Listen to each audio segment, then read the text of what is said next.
ഒരിക്കൽ കൂടി കരമുയർത്തി ദൈവത്തെ മഹത്വപ്പെടുത്താം. യെശയ്യാ പ്രവചനം 59-ാം അധ്യായത്തിന്റെ പ്രാരംഭ വാക്യമാണ് ഇന്ന് രാത്രിയിലെ ദൈവവചന ചിന്തയ്ക്ക് അടിസ്ഥാനമായിട്ട് വായിച്ചിരിക്കുന്നത്. മോളൊന്നുകൂടെ വായിച്ചു. രക്ഷിപ്പാൻ കഴിയാതെ വണ്ണം യഹോവയുടെ കൈ കുറുകിയിട്ടില്ല. രക്ഷിപ്പാൻ കഴിയാതെ വണ്ണം യഹോവയുടെ കൈ കുറുകിപ്പോയിട്ടില്ല. ഇന്ന് രാത്രി അതാ വിഷയം. ദൈവത്തിന്റെ കൈ. വേദപുസ്തകത്തിലെ 66 പുസ്തകത്തിൽ പ്രവചന പുസ്തകങ്ങളെ രണ്ടായിട്ടാണ് തരംതിരിച്ച് നാം പഠിക്കുന്നതും പഠിപ്പിക്കുന്നതും പഠിച്ചുകൊണ്ടിരിക്കുന്നത്. വലിയ പ്രവാചകന്മാരും ചെറിയ പ്രവാചകന്മാരും. പ്രവാചകന്മാരുടെ വലിപ്പം അനുസരിച്ചല്ല, പ്രവചനത്തിന്റെ ആഴവും ഒക്കെ അനുസരിച്ചാണ്. ഇന്ന് വലുതും ചെറുതും ഒക്കെ വലിപ്പം അനുസരിച്ചാണ്. വലിയേറിയ വണ്ടിയെ വരുന്ന പ്രവാചകൻ വലിയ പ്രവാചകൻ, സൈക്കിളിൽ വരുന്ന പ്രവാചകൻ കുഞ്ഞു കുഞ്ഞു പ്രവാചകൻ. നിറവും നെടുപ്പമുള്ള പ്രവാചകൻ, ഇബ്ബായിക്ക് ഇറക്കം കൂടുന്തോറും പുള്ളി വലിയ പ്രവാചകൻ. ഇബ്ബായിക്ക് അധികം ഇറക്കവും ഇല്ല, നിറവും ഇല്ല, നെടുപ്പവും ഇല്ലെങ്കിൽ അത് കുഞ്ഞു പ്രവാചകൻ. ഞാൻ ഭാഗത്തേക്ക് അധികം പോകുന്നില്ല, വെറുതെ എന്തിനാ ആലോക്യം ഉണ്ടാക്കുന്നത്. പ്രവാചകന്റെ വലിപ്പമോ പഠിത്തത്തിന്റെ മെച്ചമോ കുടുംബത്തിന്റെ ശ്രേഷ്ഠതയോ ഒന്നുമല്ല വലിപ്പ ചെറുപ്പം. പ്രവചനത്തിന്റെ ആഴമനുസരിച്ച അല്ല. ആള് നെടുപ്പ് ഉണ്ടെങ്കിലും നെടുപ്പമില്ലെങ്കിലും, കഴിവുണ്ടെങ്കിലും കഴിവില്ലെങ്കിലും, ശ്രേഷ്ഠത നമ്മൾ ചിന്തിക്കുന്ന രീതിയിലൊക്കെ ഉണ്ടെങ്കിലും ഇല്ലേലും, വിശുദ്ധ തിരുവെടുത്ത് പഠിപ്പിക്കുന്നത് ഭൂമിയിലെ വിശുദ്ധന്മാരോ അവനിലേക്ക് പ്രസാദമുള്ള ശ്രേഷ്ഠന്മാർ. ഇവിടെ ഇരിക്കുന്ന എല്ലാവരും ദൈവത്തിന് ശ്രേഷ്ഠരാണ്.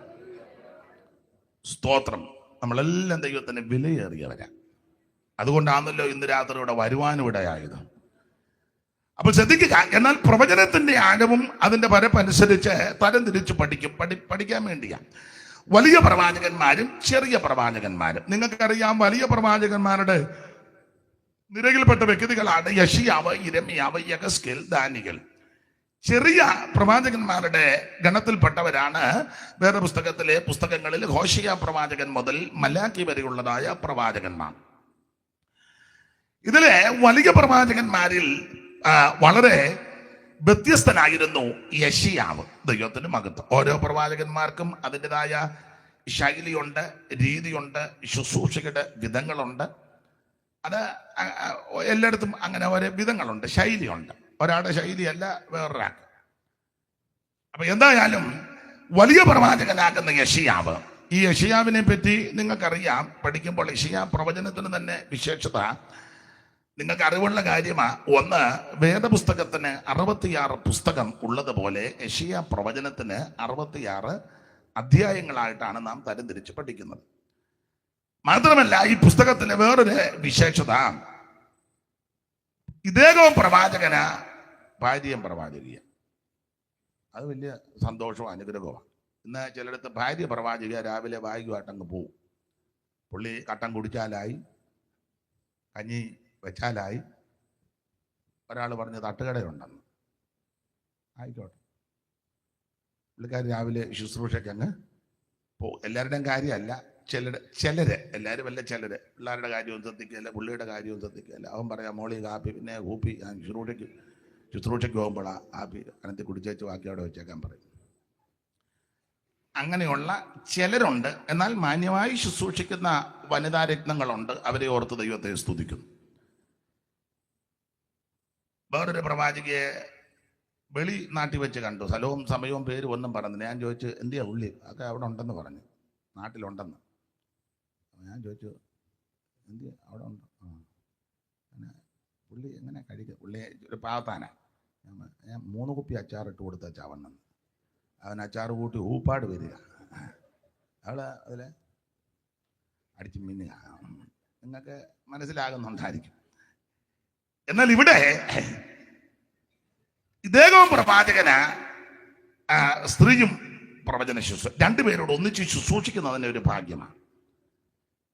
അല്ല, ഭാര്യയും ഭർത്താവും ദൈവകൃപയെ വന്നാൽ അത് ഏറ്റവും വലിയ ഭാഗ്യമാണ്. അങ്ങനെയുള്ളവർ ദൈവത്തെ മഹത്വപ്പെടുത്തിക്കോണം. ആ അനുഭവത്തിൽ വരാത്തവർക്ക് വേണ്ടി പ്രാർത്ഥിക്കണം. അവരെ ദൈവം കൂട്ടിവരുത്തണം.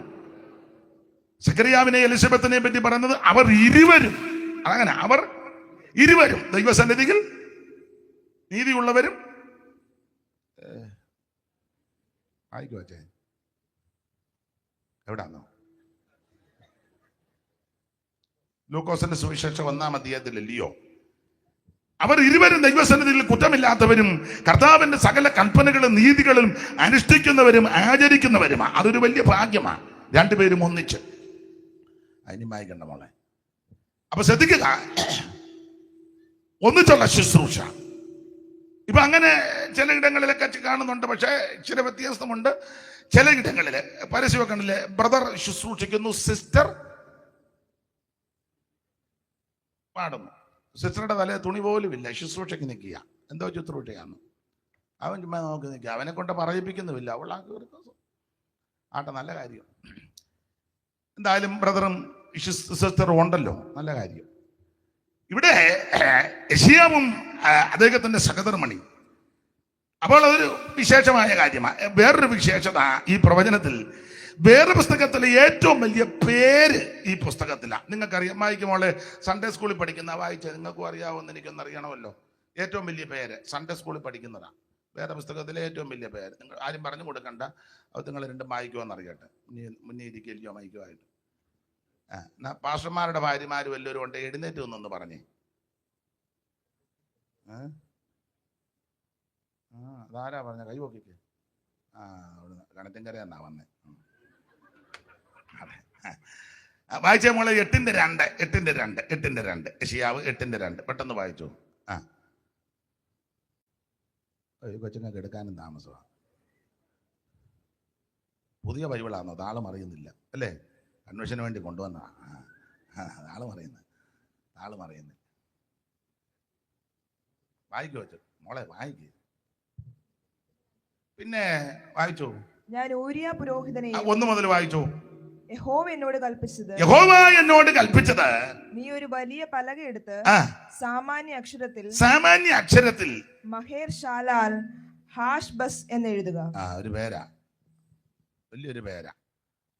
അപ്പൊ ഈ പ്രവചന പുസ്തകത്തിൽ ആ പേര്, അങ്ങനെ വലിയ പേരുകളുണ്ട്. ഞാൻ പണ്ട് സ്കൂളിൽ പഠിച്ചപ്പോൾ, ഇപ്പോൾ ഓർക്കുന്ന മലയാളം സെക്കൻഡ്, നിങ്ങളും പഠിച്ചതാ മലയാളം സെക്കൻഡ്. അതിന്റെ പേര് ധർമ്മരാജ. പഠിച്ചാന്നോ ആരിലും? ധർമ്മരാജ. അപ്പൊ ആ ധർമ്മരാജയിലെ പല ആൾക്കാരുടെ പേരുകളുണ്ട്. ആ പേരിലെ ഒരു പേര് ഞാൻ തെറ്റിച്ചതിന് എനിക്ക് എംബോസിഷനും എഴുതിപ്പിച്ചു, കൂടെ പറയാം. അതുകൊണ്ട് ഇപ്പോഴും ആ പേരെനിക്ക് തിട്ടവാ. ആ പേരിങ്ങനെ, അലികസൻ കുഞ്ഞ് പോക്ക് മൂസ മരക്കായർ നൂഹ് കണ്ണ്. ഒരാടെ പേരാ. അലികസൻ കുഞ്ഞ് പോക്ക് മൂസ മരക്കായർ നൂഹ് കണ്ണ്. അത്ര നീളമില്ലെങ്കിൽ ഇതും ചില നീളമുള്ള പേരാ. അപ്പോൾ ഈ പ്രവചന പുസ്തകത്തിന്റെ ഒരു വിശേഷത പറഞ്ഞതേ ഉള്ളൂ, ഏറ്റവും വലിയ പേര്. മാത്രമല്ല, ഈ യെശയ്യാ പ്രവചനത്തിന്റെ വേറൊരു വിശേഷത, പ്രവാചകന്റെ വിശേഷത നിങ്ങൾക്കറിയാം. ഒന്നുകൂടെ ഓർപ്പിക്കുക. വേദ പഠിതാക്കൾ, വേദ ചിന്തകന്മാർ, വേദപുസ്തകം അയവിറക്കുന്ന പ്രിയപ്പെട്ടവർ, പഠിച്ചവർ, യെശയ്യാ പ്രവാചകന് കൊടുത്തിരിക്കുന്ന ഒരു വിശേഷമായ പദപ്രയോഗം നമുക്കറിയാം. ഇദ്ദേഹം സുവിശേഷ പ്രവാചകനാണ്. യെശയ്യാ പ്രവാചകനെ സുവിശേഷ പ്രവാചകൻ എന്നാണ് പലരും വിളിച്ച് പരിചയപ്പെടുത്തുന്നത്. കാരണം എന്താ സുവിശേഷം? ഇവിടെ കേട്ട് കഴിഞ്ഞു. ഒന്നുകൂടെ ആവർത്തിക്കുക. സുവിശേഷം മതം മാറ്റുകയല്ല, ആൾക്കാരെ കൂട്ടുകയല്ല, ഓളവും ബഹളവും ആളും കൂട്ടി അലപ്പറയുണ്ടാക്കുന്നതല്ല, ആമൻ നിർബന്ധിച്ച് മതം മാറ്റുന്നതല്ല, കാശ് കൊടുത്തതിനകത്ത് ചേർക്കുന്ന മാർഗമല്ല, കണ്ണടച്ച് ഫോട്ടോ എടുത്ത് അമേരിക്ക കൊടുത്ത് കാശ് ഒപ്പിക്കുന്നതൊക്കെ പണ്ട് കുറെ പൊട്ടന്മാര് പറഞ്ഞിട്ടുണ്ട്. ചിലപ്പോൾ ആട്ടെ, ഇതങ്ങനല്ല. സ്തോത്രം. തയ്യൽ മെഷീൻ കൊടുത്ത ആളിനെ കൂട്ടുകയല്ല, ബാത്റൂം പണിത് തരാൻ ഞങ്ങളുടെ കൂടെ അതിന് അതുമല്ല സുവിശേഷം.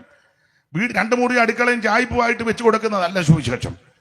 അതൊക്കെ ഇതിന്റെ ഭാഗങ്ങളായിരിക്കും. സുവിശേഷം എന്ന് പറഞ്ഞത് ആമൻ മതപ്രസംഗമല്ല, ആമൻ സ്തോത്ര തത്വസംഹിതകൾ നിരത്തുകയല്ല, പ്രത്യേക ശാസ്ത്രത്തെ പറ്റി വാദോരാന വിസ്തരിക്കുന്നതല്ല. സുവിശേഷം എന്ന് പറയുന്നത് ഒരു വ്യക്തിയാണ്. അത് മറ്റാരുമല്ല, കർത്താവാകുന്ന യേശു ക്രിസ്തു. മനുഷ്യവർഗത്തിന്റെ പാപത്തിന് പരിഹാരം വരുത്തുവാൻ സ്വർഗമഹിമകൾ വെടിഞ്ഞ് താണലോകത്തിലേക്ക് ഇറങ്ങി വന്ന നസറയനാകുന്ന യേശു ക്രിസ്തു, യാ കർത്താവ് ഇന്ന് രാത്രി എന്ന നടുവിൽ വന്നിട്ടുണ്ട്. അനുഭവിക്കുന്ന ദൈവമക്കളെ ഓർത്ത് ദൈവത്തെ സ്തുതിക്കുന്നു. മനുഷ്യനായി കാണപ്പെട്ടോനെ വേഷത്തിൽ മനുഷ്യനായി. എന്തിയാ നമ്മുടെ പാട്ടുകാരെന്തിയാ? ആരാ പാടിക്കൊണ്ടിരുന്നത്? ഈ പാട്ട് അറിയത്തില്ല.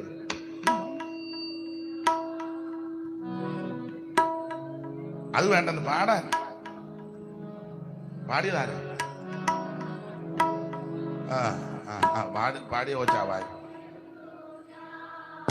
എന്റെ ജഗന്നെ നന്ദിയോടെ എല്ലാവരോടും പാടിക്കാതാണല്ലോ. ഓ എന്റെ ജഗന്നെ നന്ദിയോടെ, ജഗന്നെ നന്ദിയോടെ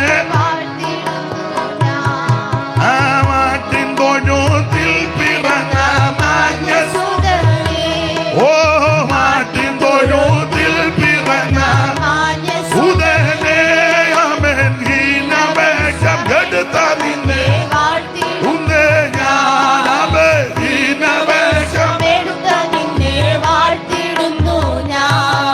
നിങ്ങളെ സഹകരിക്കുന്നു. അറിയാവുന്ന പാട്ട് പാടുമ്പോ എല്ലാവരും കൂടെ പാടിക്കണം. താളം തെറ്റിക്കരുതെന്നേ ഉള്ളു, എന്നെ വെട്ടിനകത്താക്കരുത്. അപ്പൊ ശ്രദ്ധിക്കുക, അറിയാവുന്നൊരു ചേർന്ന് പാടിക്കണം. നമുക്ക് ഒന്നിച്ച് ദൈവത്തെ മഹത്വപ്പെടുത്തണം. അപ്പൊ ശ്രദ്ധിക്കുക, സുവിശേഷം അതൊരു വ്യക്തിയാ, മറ്റാരുമല്ല, കർത്താവാകുന്ന യേശു ക്രിസ്തു. സുവിശേഷം എല്ലാവർക്കും ആവശ്യമാണ്. ഒരു വിഭാഗക്കാർക്ക്, ഒരു ഗ്രൂപ്പുകാർക്ക്, അല്ലെങ്കിൽ ഒരു ഏരിയയിലുള്ളവർക്ക്, ഒരു താലൂക്കിൽ, ഒരു വാർഡിൽ, ഒരു പഞ്ചായത്തിൽ, ഒരു ജില്ലയിൽ, ഒരു സംസ്ഥാനത്തുള്ളവർക്ക് മാത്രമല്ല, ഒരു രാജ്യത്ത് വേണ്ടി മാത്രമല്ല, സുവിശേഷം മുഴു ലോകത്തിനും വേണ്ടിയാണ്. ഇന്ന് രാത്രി ആ സുവിശേഷം കൊണ്ട് മാത്രമേ മനുഷ്യവർഗത്തിന് രക്ഷയുള്ളൂ. മറ്റൊരുത്തനിലും രക്ഷയില്ല. യേശുക്രിസ്തു മാത്രമാണ് രക്ഷകൻ. സുവിശേഷം വന്നത് കൊണ്ടാ നമുക്കിങ്ങനെ അന്തസ്സായിട്ടിരിക്കാനും വരാനും പോകാനും ഒത്തത്. ഇല്ല, ഇതൊന്നും നടക്കുന്ന കേസല്ലായിരുന്നു. ആ ഭാഗത്തേക്കൊന്നും പോകുന്നില്ല. ചരിത്രമൊക്കെ നിങ്ങൾക്ക് അറിയാമല്ലോ. ദൈവത്തിന്റെ മഹത്വം. അടിമ സമ്പ്രദായം നിർത്തിയത് സുവിശേഷം വന്നതുകൊണ്ടാണ്. പള്ളിക്കൂടത്തിൽ കയറാനിടയായത് സുവിശേഷം വന്നതുകൊണ്ടാണ്. വീറും വൃത്തിക്കും തുണി ഉടുത്തോണ്ട് നടക്കാനിടയായത് സുവിശേഷം വന്നതുകൊണ്ടാണ്. രണ്ട് ഇംഗ്ലീഷ് പറയാനൊത്തത് പറ. പിന്നെ പള്ളിക്കൂടത്തിൽ പോലും പോരാതെ ഇന്ന കയറി ഗ്ലോറി എന്നൊക്കെ പറയുന്നത് ഈ സുവിശേഷം വന്നതുകൊണ്ടാണ്. അല്ല, നീ അവിടെ പോയി കിടന്നിരുന്നെങ്കിൽ യൂട്ടും കത്തിച്ച് അതിലെല്ലാം നടന്നേനെ. സ്തോത്രം. പറയുന്ന തൊട്ട് ആർക്കും പിടികിട്ടുകയില്ല. സ്തോത്രം. അമ്മ എന്നാന്ന് പോലും ഇംഗ്ലീഷ് ശേഷനെ പോലും അമ്മയ്ക്ക് അറിയാമല്ലോ. വെച്ച് കീച്ചുക ഗ്ലോറിയും സുവിശേഷം വന്നതുകൊണ്ടാണ്. അപ്പം അപ്പുറം ഇരുന്ന് തങ്ക ഇരുന്ന് പറയാം വിക്ടറി. ഇത് എന്നതാന്ന് പോലും ചിലർക്ക് അറിയാൻ മേല. എഴുതി തരാൻ പറഞ്ഞ അമ്മ വേണം എഴുതിയാൽ മതി എന്ന് പറയും. എന്നാലും വെച്ച് കീച്ചുക. കാരണം ഈ സുവിശേഷം വന്നതുകൊണ്ടാണ്. പിന്നെ അന്തസ്സായിട്ട് ജീവിക്കാൻ പഠിപ്പിച്ചത് സുവിശേഷം വന്നതുകൊണ്ടാണ്. ഞാൻ പറയുന്ന കാര്യം ചിലപ്പോൾ എല്ലാവർക്കും ഉൾക്കൊള്ളാനൊക്കത്തില്ല. ഈ മാന്യമായിട്ട് ഇടപെടാനും ഒക്കെ പഠിച്ചത് സുവിശേഷം വന്നതുകൊണ്ടാണ്. പണ്ട് കാലത്ത് കുറച്ചുകൂടെ അങ്ങ് പുറകോട്ട് പോയി. എല്ലാവരുടെയും കാര്യമല്ലെങ്കിലും ചിലര് അമ്മ ഇച്ചിരി വെള്ളം തരാൻ പറഞ്ഞാൽ ഗ്ലാസ് മങ്കടത്തിൽ മുക്കി തള്ളയുടെ 2 പേരിൽ ഗ്ലാസിനകത്ത് കാണും. എന്നാ കുടി. എല്ലാവരുടെയും കാര്യമല്ല. പിന്നെ ദാഹം ഉള്ളത് കൊണ്ട് നമ്മൾ വലിച്ച് ഇച്ചിരൂടെ തരാൻ പറഞ്ഞാൽ എന്നാൽ പിന്നെ അത് തന്നെ. എന്നാൽ സുവിശേഷം വന്നു കഴിഞ്ഞപ്പം അലൂമിനിയം ഗ്ലാസ് ആദ്യം തേച്ച് കഴുകി വൃത്തിയാക്കി ചിലപ്പോൾ അത് വേറൊരു പീലീസിന്റെ പുറത്തോട്ട് വെച്ചേ. നിങ്ങൾ ശ്രദ്ധിച്ചിട്ടില്ലേ? സുവിശേഷം വന്നതുകൊണ്ടാണ്. സുവിശേഷം വന്നതുകൊണ്ടാണ്. ഒരൊച്ചപ്പാടുണ്ടായ പണ്ടായിരുന്നെങ്കിൽ തള്ളയെടുത്ത് ഓടുക. അവിടെ ചെന്ന ആ തോർത്തിന്റെ കാര്യം ഓർക്കുന്നത് ഉദാഹരണമായി പറയുന്നത്. എന്നാൽ ഇപ്പോൾ അങ്ങനല്ല. വീട്ടിൽ നിന്നാലും വീറും വൃത്തിക്കാൻ നിൽക്കുന്നത്. ഇതെല്ലാം സുവിശേഷം വന്നതുകൊണ്ടാണ്. യോഗ്യമായി മാന്യമായിട്ട് ഇടപെടാനും അന്തസ്സായിട്ട് ജീവിക്കാനും ഇടവരുത്തിയത് സുവിശേഷം. അതുകൊണ്ട് എവിടെയും പറയാൻ കൊള്ളാവുന്നതാ സുവിശേഷം. ആരോടും പറയാൻ കൊള്ളാവുന്നതാ സുവിശേഷം. എവിടെയും ഉയർത്താൻ കൊള്ളാവുന്നതാ സുവിശേഷം. ആ സുവിശേഷം ഇന്ന് രാത്രി ഇവിടെ ഉയർത്തുവാൻ ദൈവം സാവകാശം ഒരുക്കി. അതിന്റെ മുമ്പിൽ പ്രവർത്തിച്ച കർത്തദാസനെയും ഈ മാന്യ സഭയെയും ചുമതലപ്പെട്ടവരെയും പിൻപിൽ അധ്വാനിച്ച എല്ലാവരെയും ദൈവം അനുഗ്രഹിക്കട്ടെന്ന് പ്രാരംഭത്തിൽ ആശീർവദിക്കുക. അപ്പോൾ സുവിശേഷം അത് യേശു ക്രിസ്തു ദൈവത്തിന്റെ മഹത്വം എവിടെയും ഉയർത്തണം. അതെ, ആ സുവിശേഷ പ്രവാചകനാണ് യെശയ്യാവ്. അതിന്റെ കാരണം ക്രിസ്തുവേശുവിന്റെ തിരുപ്പിറവി മുതൽ, അല്ല തിരുപ്പിറവിക്ക് മുൻപുള്ള വിഷയം മുതൽ, ക്രിസ്തുവേശുവിന്റെ പൂർവാസ്തിത്വം, നിത്യാസ്തിത്വം, അവിടുത്തെ പുരാതനത്വം, ഇതെല്ലാം ആത്മാവിൽ കണ്ട് ദർശിച്ച് യേശു ക്രിസ്തു ജനിക്കുന്നതിന് നൂറുകണക്കിന് വർഷം മുമ്പ് ആത്മാവിൽ കണ്ട് അടുക്കടുക്കായിട്ട് എഴുതി അല്ലെങ്കിൽ പ്രവചിച്ച് എഴുതി ക്രമപ്പെടുത്തിയ പ്രവാചകനാണ് യെശയ്യാവ്. അവിടുത്തെ തിരുജനനം എങ്ങനെ ജനിക്കും, എവിടെ ആയിരിക്കും, ആ തിരുജനനത്തിന്റെ വിശേഷത മാത്രമാണോ അവിടുത്തെ ജീവിതം, അവിടുത്തെ ശുശ്രൂഷയുടെ ആരംഭ ദിശകൾ, അവിടുത്തെ ശുശ്രൂഷയുടെ വിശേഷത, അവിടുത്തെ ശുശ്രൂഷ ജനത്തിനുണ്ടാകുന്ന വിടുതൽ, എന്തിനാണ് അവിടെ നിന്ന് ഈ ശുശ്രൂഷിപ്പാൻ ഇറങ്ങി വന്നിരിക്കുന്നത് മാത്രമാണോ അവിടുത്തെ കഷ്ടാനുഭവങ്ങൾ, പങ്കപ്പാടുകൾ, പീഡകൾ, വിശേഷിച്ച് 52-ാം അധ്യായത്തിന്റെ ഒടുവിലത്തെ കണ്ണുകയും 53-ാം അധ്യായം മൊത്തവും അവിടുത്തെ പങ്കപ്പാടുകളും വധകളും മനുഷ്യവർഗത്തിന്റെ പാപത്തിന് പരിഹാരം വരുത്തുവാൻ അവിടുന്ന് അനുഭവിച്ച വധകളെ പറ്റി ആത്മാവിൽ കണ്ട് അടുക്കടുക്കായി പ്രവചിച്ച് ആ കാര്യങ്ങളെല്ലാം ക്രമപ്പെടുത്തിയ പ്രവാചകനാണ് യെശയ്യാ പ്രവാചകൻ. ആമേൻ. മാത്രമാണോ അവിടുത്തെ അടക്കത്തിൽ എങ്ങനായിരുന്നു സമ്പന്നന്മാരോടുകൂടെ, അതും പ്രവചിച്ചു. മാത്രമല്ല ഉയർത്ത് കഴിഞ്ഞുള്ള പ്രത്യക്ഷത മാത്രമാണോ സ്വർഗാരോഹണം, സ്വർഗാരോഹണം മാത്രമാണോ വീണ്ടും വരവ് മാത്രമാണോ, അല്ലല്ല 1000 ആണ്ട് വാഴ്ച, ആമേൻ 1000 ആണ്ട് വാഴ്ച മാത്രമാണോ, ആമേൻ നിത്യത. ഈ വിഷയങ്ങളെല്ലാം അടുക്കടുക്കായി ക്രിസ്തുയേശുവിനെ പറ്റി പ്രവചിച്ച പ്രവാചകനാണ് യെശയ്യാ പ്രവാചകൻ. ആമേൻ. ഇന്ന് രാത്രി എന്നെ കേൾക്കുന്ന പ്രിയരെ, അതുകൊണ്ട് ഇദ്ദേഹം സുവിശേഷ പ്രവാചകനാ. ഇന്ന് രാത്രി ഒരു കാര്യം ദൈവമക്കളോട് പറയാ, അവസരം കിട്ടുമ്പോൾ യേശുവിനെ വെളിപ്പെടുത്തി കൊടുക്കണം. അവസരം കിട്ടുമ്പോൾ യേശുവിനെ പറ്റി പറയണം. നീ വേറെ ആരെ പറ്റിയും പറഞ്ഞില്ലെങ്കിൽ യേശുവിനെ പറ്റി പറയണം. തിയോളജി എല്ലാം ഒന്നും ഇറക്കണ്ട, ഉത്തരം പറഞ്ഞാൽ മതി.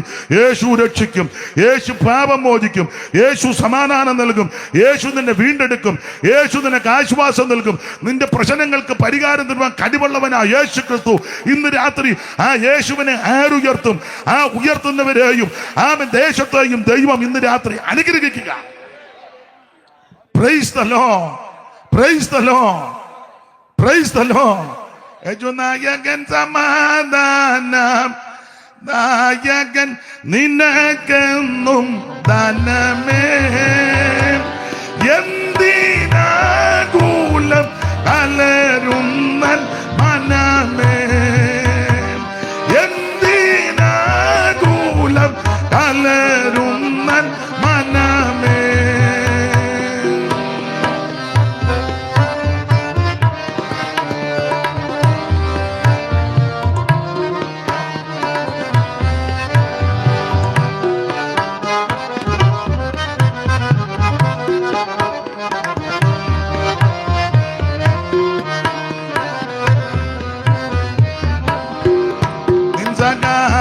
സഹായകനവൻ ശക്തനാകയാൽ നിനക്കു നിർഭയമേ, ലോക പോരിതിൽ അനുദിനം ജയമേ, ലോക പോരിതിൽ അനുദിനം ജയമേ.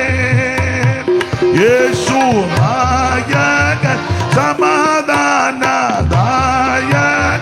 നിനക്കെന്നും ദാനമേ, എന്തിനാകുലം അലറുന്ന മനമേ, എന്തിനാകുലം അലറുന്ന മനമേ.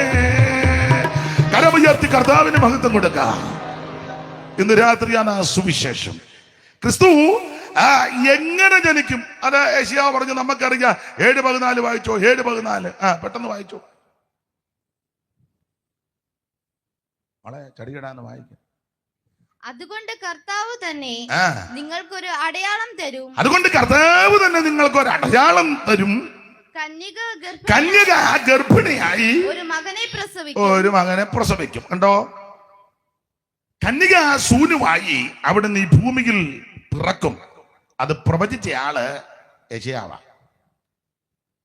ക്രിസ്തുയേശുവിന്റെ കന്യാജനനത്തെ പറ്റിയൊക്കെ പണ്ടൊക്കെ ഒത്തിരി തർക്കം നടന്നത്, ഇപ്പോഴും തർക്കിക്കുന്നവരുണ്ട്.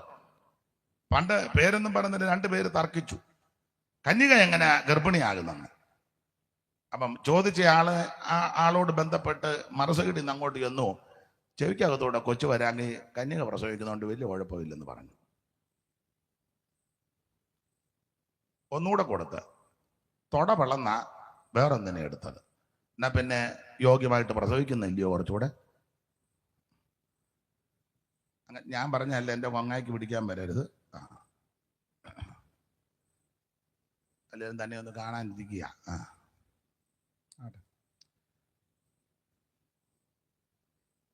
കന്യക ഗർഭിണിയായി ഒരു മകനെ പ്രസവിക്കും. കന്യകാസുതനായി ധരയിൽ വന്നുദിച്ച ധന്യനിമാനുവൽ ഇവൻ താനേ. കന്യകാസുതനായി ധരയിൽ വന്നുദിച്ച ധന്യനിമാനുവൽ ഇവൻ താനേ.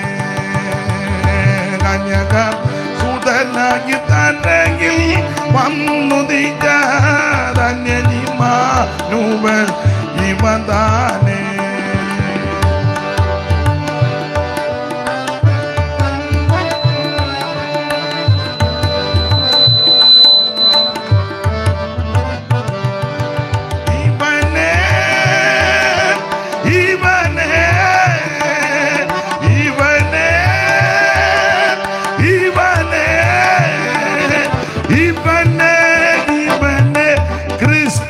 സുരക്ഷകൻ ഇവൻ താനേ.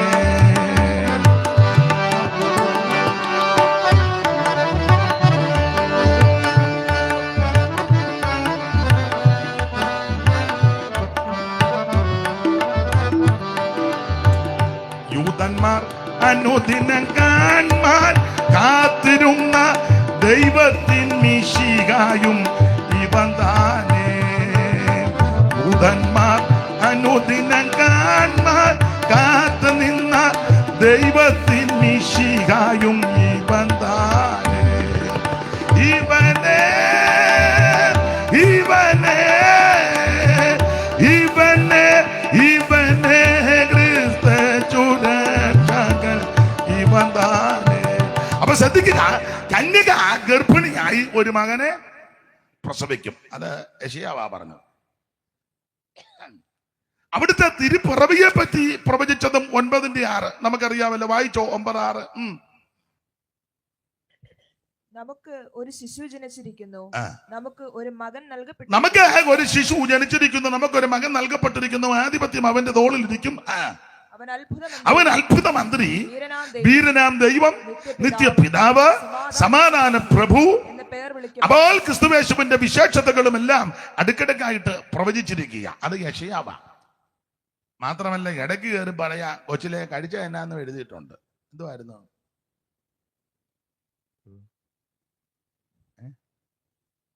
അൻപയറോ തൈരും തേനും അടിച്ചു മാറ്റിയൊന്നും അല്ല. അപ്പൊ ചുരുക്കി പറഞ്ഞാൽ ഇതെല്ലാം അടുക്കടുക്കായിട്ട് പ്രവചിച്ച പ്രവാചകനാണ് യെശയ്യാവ്, ദൈവത്തിന്റെ മകൻ. ആ ഭാഗം അങ്ങനെ അങ്ങ് വിടുക, വെറുതെ എന്തിനാ ആലോക്യം ഉണ്ടാക്കുന്നത്. അപ്പൊ ശ്രദ്ധിക്കുക, ക്രിസ്തുയേശുവിന്റെ ജനനം മുതല് അവിടുത്തെ ശുശ്രൂഷ, കന്നിപ്രസംഗം, ആദ്യത്തെ പ്രസംഗം അതെവിടാന്നും പ്രവചിച്ച് 9:1 വായി. 9:1 വായിച്ചു. എന്നാൽ കഷ്ടതയിലിരുന്ന ദേശത്തിന് തിമിരം നിൽക്കുകയില്ല. ഒന്നുകൂടെ വായിച്ചേ. എന്നാൽ കഷ്ടതയിലിരുന്ന ദേശത്തിന്. മുമ്പേ കഷ്ടത്തിലെന്ന് വായിച്ച പോലെ എനിക്ക് അങ്ങ് തോന്നി. എന്നാലും വായിച്ചു. എന്നാൽ കഷ്ടതയിലിരുന്ന ദേശത്തിന് തിമിരം നിൽക്കുകയില്ല. തിമിരം നിൽക്കത്തില്ല. കഷ്ടത, തിമിരം. പിന്നെ പണ്ട് അവൻ സെബുലൂൻ ദേശത്തിനും നഫ്താലി ദേശത്തിനും ഹീനത വരുത്തിയ ദേശം. അപ്പൊ കഷ്ടം, തിമിരം, ഹീനത. പിന്നെ പിന്നത്തേതിൽ അവൻ കടൽ വഴിയായി യോർദാൻ അക്കരെയുള്ള ജാതികളുടെ മണ്ഡലത്തിന് മഹത്വം വരുത്തും. ക്രിസ്തുവേശുവിന്റെ കന്നിപ്രസംഗത്തെ പറ്റി യെശയ്യാവാ പ്രവചിച്ചത്.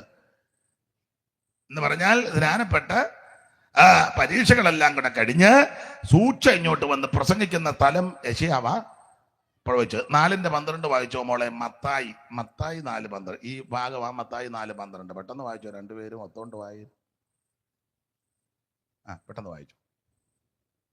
യോഹന്നാൻ തടവിലായി എന്ന് കേട്ടാറേ യോഹന്നാൻ തടവിലായി എന്ന് കേട്ടാറേ അവൻ ഗലീലയ്ക്ക് വാങ്ങിപ്പോയി നസറേത്ത് വിട്ട് സെബുലൂന്റെയും നഫ്താലിയുടെയും അതിരുകളിൽ കഫർന്നഹൂമിൽ ചെന്ന് പാർത്തു. അടുത്തത് സെബുലൂൻ ദേശവും നഫ്താലി ദേശവും കടൽക്കരയിലും യോർദാൻ അക്കരയുമുള്ള നാടും ജാതികളുടെ ഗലീല. ഇതിന് പണ്ട് കാബൂൾ ദേശം എന്നാ പറയുന്നത്. കാബൂൾ ദേശം ജാതികളുടെ ഗലീല.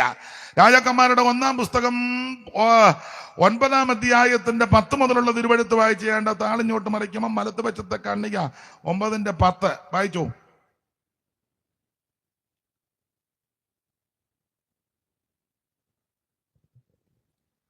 അവൾ രാജാവിന്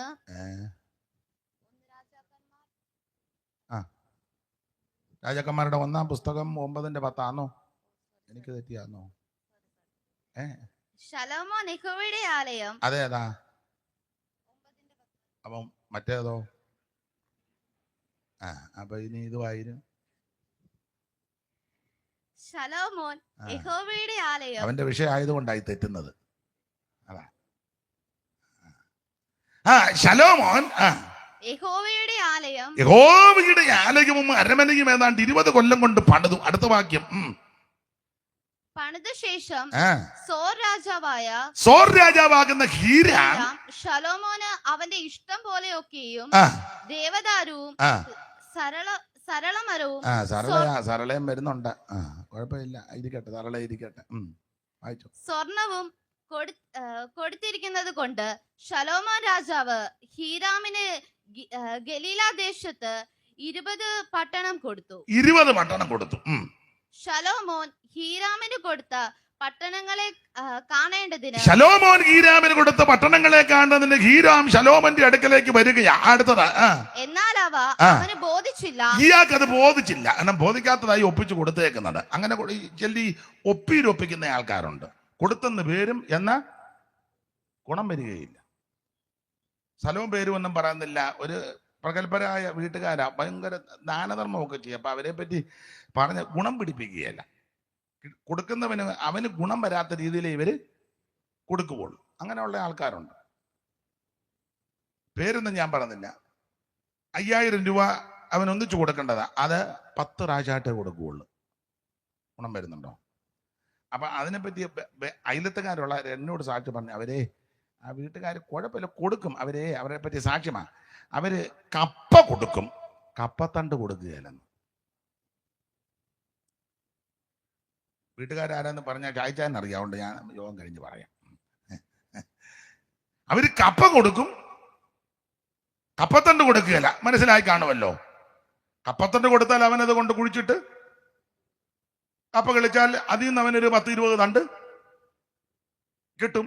പിന്നെ അവനത് മെച്ചമാകുമല്ലോ. പിന്നെ ഇങ്ങോട്ട് കപ്പയ്ക്ക് വരണോ? വേണ്ട. അപ്പൊ ഇവര് ഇവൻ വന്ന് കപ്പയ്ക്ക് നിൽക്കണം. നിങ്ങൾക്ക് അത്ര പിടികിട്ടി കാണും. മതി, ഗുണം വരുത്തുകയല്ല എന്ന് പറഞ്ഞ പോലെ ഇവൻ ഗുണം വരുത്തുന്നില്ല.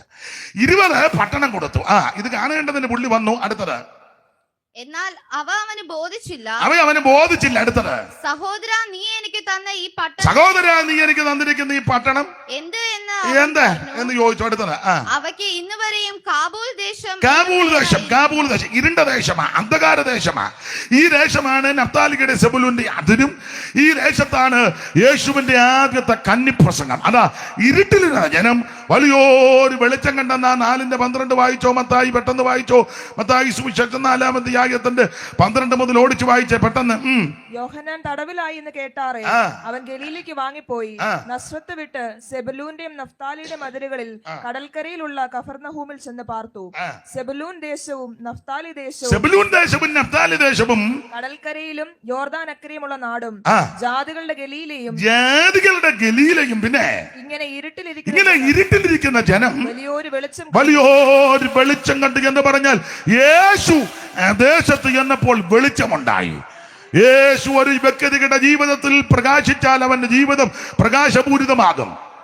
ഹൃദയത്തിന്റെ ഇരുണ്ട അനുഭവങ്ങൾ മാറും യേശു ഉള്ളത്തിൽ വരുമ്പോൾ.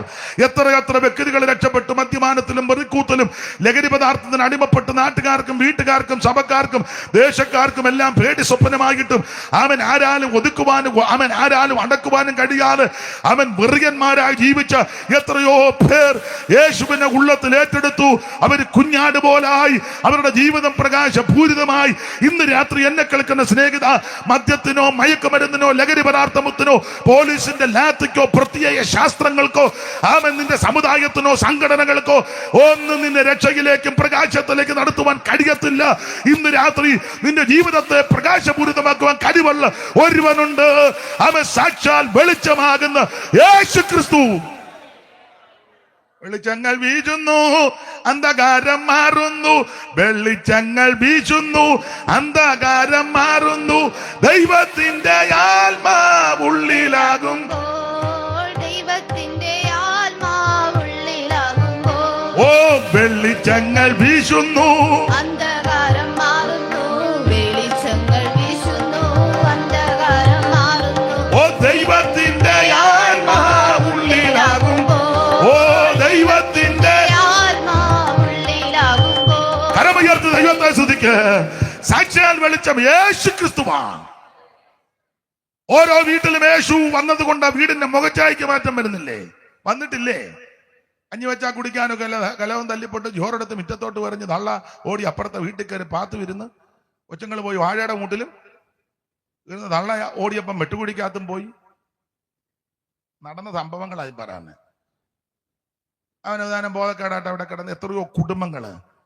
പക്ഷെ ആ കുടുംബത്തിൽ യേശു വന്നു. അരാജകത്വം മുഴുവൻ മാറി. നീ 3 ഓലക്കീറും തൂക്കി നീയും കയറി, പട്ടിയും കയറി, അതിന്റെ പുറകെ പൂച്ചയും കയറി, പന്നിയും വന്ന് നോക്കി. പണ്ടേ കാരണം ഗതിയില്ലല്ലോ, ഗത്യന്തരമില്ലല്ലോ. കിട്ടുന്നത് മുഴുവൻ കുടിക്കുകയല്ലേ, നശിപ്പിക്കുകയല്ലേ. ആ സ്ഥിതിക്ക് മാറ്റം വന്നില്ലേ? ആ ചെറ്റപ്പര ഇരുന്നിടത്തൊക്കെ യോഗ്യമായ വീട് ദൈവം തന്നില്ലേ? ഇത് അമേരിക്കയിൽ നിന്ന് തായ്പ തന്ന കാശല്ല. നീയെ മദ്യപാനം നിർത്തിയപ്പോൾ അതിന്റെ കാശ് മിച്ചം വന്നെന്നേ. അല്ല തായ്പൊന്നും ഇപ്പൊ ഒന്നും തരുന്നില്ല. അയാൾ നമ്മൾ അങ്ങോട്ട് കൊടുക്കണമെന്നും പറഞ്ഞിരിക്കുക. പിന്നെ ഞാൻ ഓട്ടോ എറണാകുളത്ത് ചെന്നപ്പോൾ അവർ ഓട്ടോ കയറി, ഇപ്പോഴല്ല വർഷങ്ങൾക്ക് ഓട്ടോയിൽ കയറി ഒരു സായിപ്പ് ഒരു ഓട്ടോ പിടിച്ചു. ഒരേ സ്ഥലത്ത് നിന്നാ പിടിച്ചേ. സൂക്ഷം, ഞങ്ങൾക്ക് ഒരേ സ്ഥലത്തായി എന്നിറങ്ങണ്ടേ. ഞാൻ ഇറങ്ങുന്ന ഓട്ടോക്കാരൻ മറ്റേ ഓട്ടോ തൊട്ട് പിടിക്കെ വരിക. എന്നോട് പൈസ ചോദിച്ചു, ഞാൻ പൈസ കൊടുത്തു. സായിപ്പിനോട് ഈ സെയിം പൈസ അയാൾ എന്ത് ചെയ്താൽ കൊടുക്കുകയല്ല. പറഞ്ഞത് അത്ര ഇല്ലെന്നാ. അപ്പം കുറച്ചുകൂടെ സായിപ്പിനേക്കാളും നല്ലത്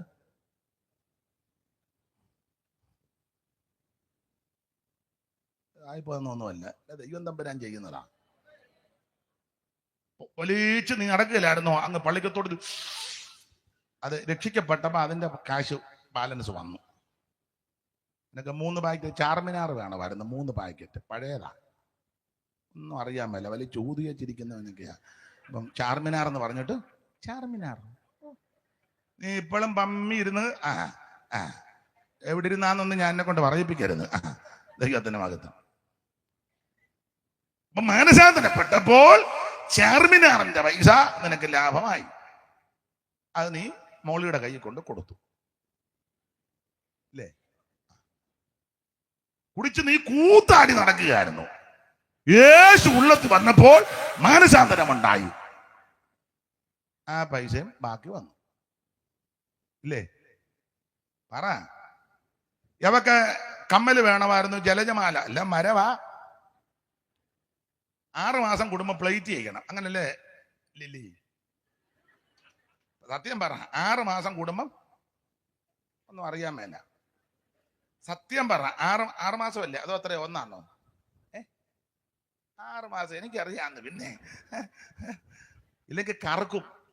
പിന്നെ അവ ഈ പ്ലേറ്റാ. അപ്പൊ 6 മാസം കൂടുമ്പോ ഇത് എന്ന് പ്ലേറ്റ് ചെയ്യണം. കാശല്ലേ?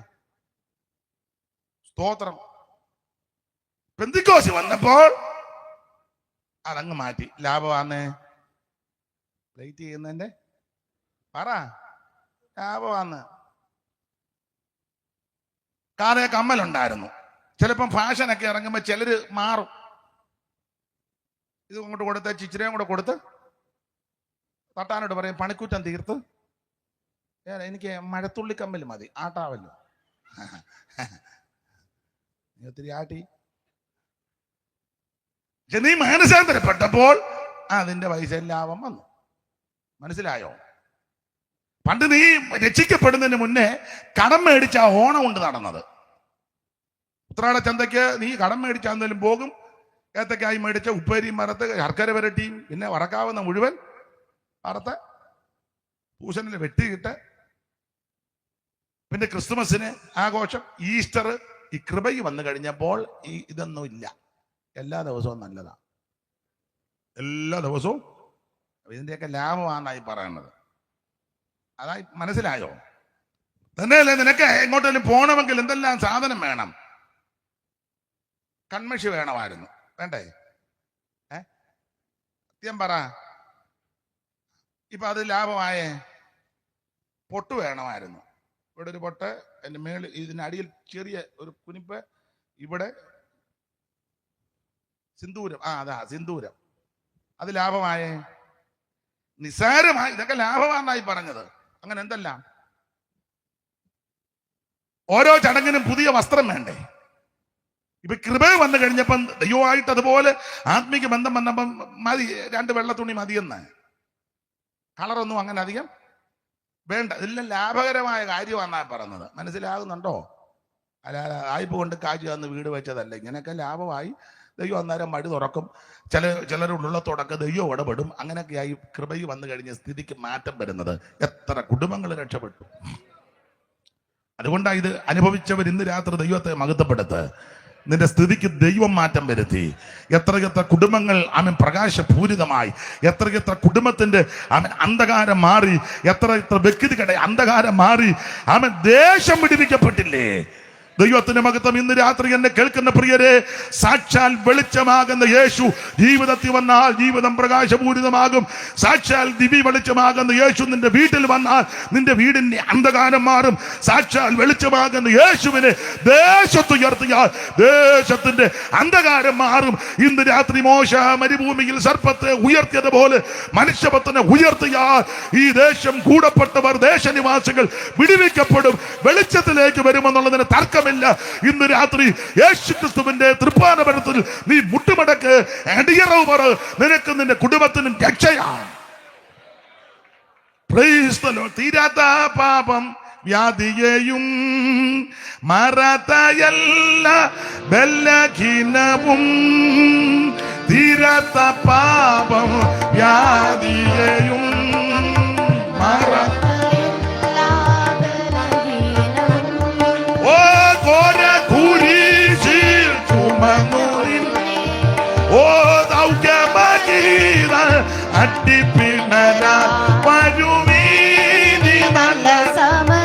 ചേർന്ന് പാടും. ഓ നിന്നെ യേശു ചേർന്ന് കൈയടിച്ച്. ഓ മരുവീനി നല്ല സമയം അമൃതാവാക്കാതെ നിന്നെ ഉല്ലക്കമായ അഴകു സമം അതു നമ്പാതെ മയക്കും നിന്നെ. ഉല്ലക്കമായ അഴകു സമം അതു നമ്പാതെ. ഓ മരണം ഒരു നാൾ വന്നിടുമേ. ഓ മറക്കാതെ രക്ഷകനെ. മരണം ഒരു നാൾ വന്നിടുമേ. രക്ഷകനെ വരുവീ നല്ല സമയം പിതാവാകാതെ നിന്നെ യേശു വിളിച്ചിടുന്നു. വരുവീ നല്ല സമയം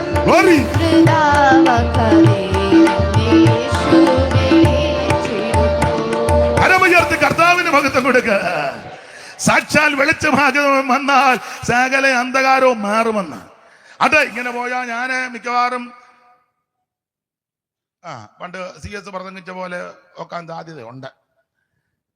ദൈവത്തിന് മകന്ന് കോഴി കൂവൻ പറഞ്ഞു, ഉണ്ടായിടാ കോഴി തെറ്റി കൂവിയതാന്ന് പറഞ്ഞു. അപ്പൊ ചെന്ന് നല്ല അപ്പച്ചനൊക്കെ ആരായിരുന്നു? ദൈവത്തിന് മഹത്വം. ഏതായാലും നമുക്ക് പെട്ടെന്ന് അങ്ങ് നിർത്താം. ദൈവത്തിന് മഹത്വം. അപ്പോൾ യേശുക്രിസ്തുവിന്റെ കന്നിപ്രസംഗം അത് എവിടാ, എങ്ങനെ, അതൊക്കെ യെശയ്യാവാ പ്രവചിച്ചത്.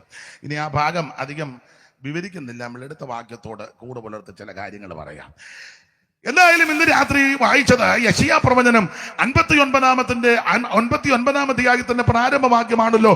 മോളെ ഒന്നുകൂടെ അത് വായിച്ചു.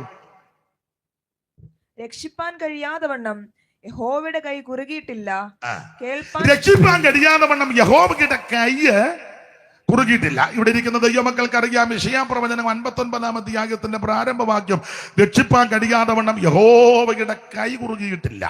നിങ്ങൾക്കറിയാം 58 അധ്യായ ഉപവാസ പ്രാർത്ഥനയുടെ ക്രമീകരണങ്ങളാണ്. എങ്ങനെ ഉപവസിക്കണം, ഉപവസിക്കുമ്പോൾ എങ്ങനെ ആയിരിക്കണം, എന്തൊക്കെ ചെയ്യണം, എന്തൊക്കെ ചെയ്യരുത്, വ്യവസ്ഥ തെറ്റിയുള്ള ഉപവാസം, വ്യവസ്ഥ പ്രകാരമുള്ള ഉപവാസം, ഇതൊക്കെയാണ് 58 അധ്യായത്തിലെ പ്രതിപാദ്യ വിഷയം. അതിന്റെ 6 മുതലുള്ള വാക്യത്തിൽ വായിക്കുമ്പോൾ ആ കാര്യങ്ങളൊന്നുകൂടെ ബോധ്യപ്പെടുന്നുണ്ട്. വായിച്ച 6 മുതൽ ചടികടാന്ന് മക്കളെ. നിങ്ങൾ മോടെ പേരെന്നാ? സ്റ്റെഫി. മോടെ പേരെന്നാ? സ്റ്റെഫിയും ലിയോണായും ചടികടാന്ന് വായിക്കണം കേട്ടോ. വായിച്ചു. 58-6 വായില് സ്റ്റെഫി തന്നെ വായിക്കും. അന്യായ ബന്ധനങ്ങളെ അഴിക്കുക, നുകത്തിന്റെ അമിക്കയറുകളെ അന്യായ ബന്ധനങ്ങളെ അടിക്കുക, നുകത്തിന്റെ അമിക്കയറുകളെ അഴിക്കുക, പിന്നെ പീഡിതരെ സ്വതന്ത്രരായി വിട്ടയക്കാം, എല്ലാ നുകത്തെയും തകർക്കുക. ഇതല്ലയോ എനിക്കിഷ്ടമുള്ള ഉപവാസം. അപ്പോൾ വ്യവസ്ഥ പ്രകാരമുള്ള ഉപവാസം, വ്യവസ്ഥ തെറ്റിയുള്ളത്. 2 ഭാഗത്തുണ്ട്. വിഷയം അതല്ലാത്തത് കൊണ്ട് അധികം വിസ്തരിക്കുന്നില്ല. നിങ്ങൾക്കറിയാം, നീ വ്യവസ്ഥ പ്രകാരം ഉപവസിക്കണം, പ്രാർത്ഥിക്കണം. വ്യവസ്ഥ തെറ്റി ഒന്നും ചെയ്യരുത്. എല്ലാത്തിനും വ്യവസ്ഥയുണ്ട്. അയലത്തുകാരോട് മിണ്ടാതിരുന്നിട്ട് കുഞ്ഞമ്മ നീ കഞ്ഞിയും വെള്ളം കുടിക്കാതിരിക്കരുത്, നിന്റെ കുടലുണങ്ങും. അയലത്തുകാരുമായിട്ട് വഴക്കാണെങ്കിൽ ഉപവാസത്തിന് നിൽക്കുന്നതിന് മുന്നേ അവിടെ ചെന്ന് പറയണം, ശാരദ നമ്മൾ തമ്മിൽ അതിര് തർക്കമാ, ഞാൻ മേലോട്ട് പോകാനിരിക്കുക, എനിക്കിതൊന്നും ഇനി വിഷയമല്ല, വിട്ടുകള എന്ന് പറഞ്ഞേച്ച് കയ്യും കൊടുത്ത് ശാരദയ്ക്ക് ഒരു ഉമ്മയും കൊടുത്തേച്ച് വേണം. ഇന്നാളൊരുത്തി പറഞ്ഞു കോവിഡാണ്, അതുകൊണ്ട് ശാരദയ്ക്ക് ഉമ്മ കൊടുക്കണ്ട. എന്നാലും നീ അവളുമായിട്ട് രമ്യതപ്പെടണം. മനസ്സിലായോ?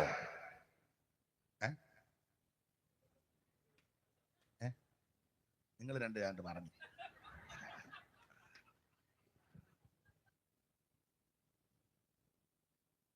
ഞാൻ തങ്കമ്മയോടാ പറഞ്ഞത്. ഉമ്മ കൊടുക്കണമെന്ന് പറയുമ്പോൾ തങ്കമ്മ കൊടുത്താൽ മതി ശാരദയ്ക്ക്. അപ്പൊ ശ്രദ്ധിക്കുക,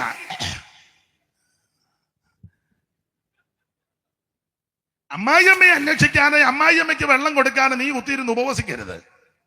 ആ തള്ളക്ക് കൊടുക്കേണ്ടതൊക്കെ സാഹചര്യം അനുസരിച്ച് ചെയ്യണം. സഹോദരങ്ങളോട് പിണങ്ങി അലോഗ്യമുണ്ടാക്കിയിട്ട് നീ ഇരുന്ന് പ്രാർത്ഥിക്കരുത്, അമ്പേർ തല്ലി പൊട്ടിക്കരുത്. അവനോട് പറയാം അടിക്കണ്ടാണ്, അവൻ നിന്ന് അടിക്കുക, ഒരു കാളം അടിക്കും പോലെ അടിക്കുക.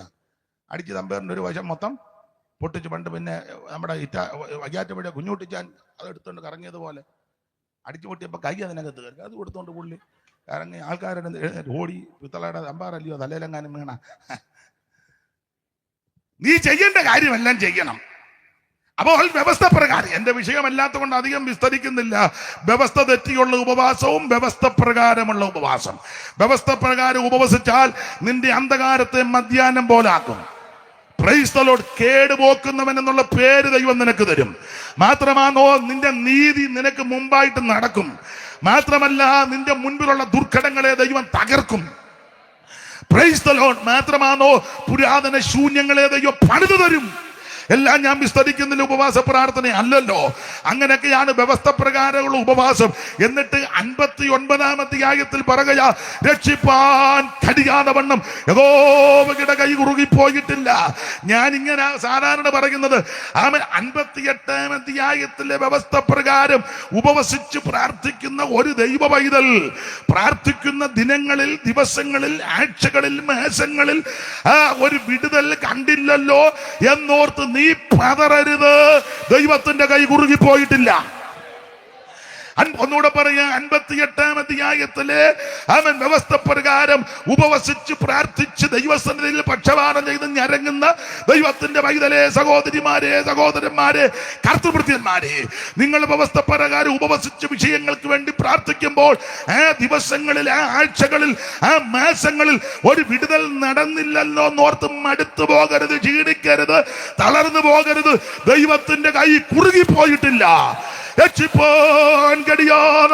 യഹോവയുടെ കൈ കുറുകിയിട്ടില്ലെന്ന്. ഞാനും നിങ്ങളും ആരാധിക്കുന്ന ദൈവത്തിന്റെ കൈ ശക്തിയുള്ള ഭുജമാണ്. ഇന്ന് രാത്രി ഈ ദൈവത്തിന്റെ കൈ വന്നാൽ എന്തൊക്കെ സംഭവിക്കും? കരത്തിന്റെ വിശേഷത അതൊക്കെ അടുക്കടുക്കായിട്ട് പ്രസംഗിക്കാനാ നിൽക്കുന്നത്. എങ്കിലും അധികം ദീർഘമാക്കുന്നില്ല, നിങ്ങൾ ഭാരപ്പെടുകയൊന്നും വേണ്ട. ദൈവത്തിന്റെ മഹത്വം, യഹോവയുടെ കരം, ദൈവത്തിന്റെ മഹത്വം. നമ്മുടെ എല്ലാം പ്രാർത്ഥന ദൈവത്തിന്റെ കൈ നമുക്ക് അനുകൂലമാകണമെന്ന്. ആർക്കും താല്പര്യമില്ല അവിടുത്തെ തൃക്കരം നമുക്ക് വിരോധമായിട്ട് വരണമെന്ന്. എല്ലാവരുടെ ആഗ്രഹവും പ്രാർത്ഥനയും വാഞ്ചയും അവിടുത്തെ പൊൻകരം നമുക്ക് അനുകൂലമാകണമെന്ന്. എന്തുവാ ഈ ദൈവത്തിന്റെ കരത്തിന്റെ പ്രത്യേകത? അത് അലങ്കാര ഭാഷയിൽ ഉത്തമഗീതത്തിൽ ഒരു പ്രയോഗമുണ്ട്. ആ പ്രയോഗം ഇങ്ങനെ, നിങ്ങൾക്കറിയാം, അവിടുത്തെ കൈകൾ, അവന്റെ കൈകൾ ഗോമേതകം പതിച്ചിരിക്കുന്ന സ്വർണ്ണ നാളങ്ങളെന്നാ. വായിച്ചേ മോളെ, 5:14 പെട്ടെന്ന് വായിച്ചോ. ഉത്തമഗീതം 5:14. താള് മറിക്കുമ്പോൾ വലത്ത് വശത്ത് മുകളിൽ വായിര്. അവന്റെ കൈകൾ ഗോമേതകം പതിച്ചിരിക്കുന്ന, അവന്റെ കൈകൾ ഗോമേതകം പതിച്ചിരിക്കുന്ന സ്വർണ്ണ നാളങ്ങൾ. മതി മതി മതി മതി മതി. കൈയുടെ കാര്യമാണല്ലോ ഇപ്പൊ എടുത്തേക്കുന്നത്. കാലം അവിടെ നിൽക്കട്ടെ. അപ്പോൾ ആ ഉത്തമഗീതങ്ങളുടെ പുസ്തകം 5-ാം അധ്യായത്തിന്റെ 10 മുതൽ താഴോട്ട് ഇടയച്ചെറുക്കനാകുന്ന ആ പ്രേമസ്വരൂപനാകുന്ന വീണ്ടെടുത്തതായ ഇടയൻ, അവൻ ആ സ്നേഹിച്ചവൻ, ചുംബിച്ചവൻ, കോരിയെടുത്തവൻ, ഉമ്മ വെച്ചവൻ, മാറോടണച്ചവൻ, വീട്ടിൽ കൊണ്ടുപോയവൻ, രക്ഷിച്ച നല്ല ഇടയച്ചെറുക്കനാകുന്ന പ്രേമസ്വരൂപന്റെ അംഗപ്രത്യംഗ വർണ്ണനയാണ് ഉത്തമഗീതം 5:10 മുതൽ താഴോട്ട്. എന്റെ ഭാഷ പറഞ്ഞ തലമുടി മുതല് നഖം വരെ വർണ്ണിച്ചിട്ടുണ്ട്.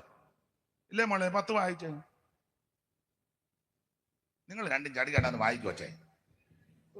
എന്റെ പ്രിയൻ വെണ്മയും ചുവപ്പുമുള്ളവൻ, 10,000 പേരിൽ അതിശ്രേഷ്ഠൻ തന്നെ. അവന്റെ ശിരസ് അതിവിശേഷമായ തങ്കം. ശിരസ് അതിവിശേഷമായ തങ്കം. പിന്നെ അവന്റെ കുറുനിരകൾ ചുരുണ്ടും കാക്കയെ പോലെ കറുത്തും ഇരിക്കുന്നു. അവന്റെ കണ്ണ് നീർത്തോടുകളുടെ അരികത്തുള്ള പ്രാവുകൾക്ക് തുല്യം. അത് പാലുകൊണ്ട് കഴുകിയതും ചേർച്ചയായി പതിച്ചതുമാകുന്നു. അവന്റെ കവിൾ സുഗന്ധ സസ്യങ്ങളുടെ തടവും നറും തൈകളുടെ വാരവും. അവന്റെ അധരം താമരപ്പൂവും പോലെ ഇരിക്കുന്നു. അത് മൂരൻ തൈലം പൊഴിച്ചുകൊണ്ടിരിക്കുന്നു.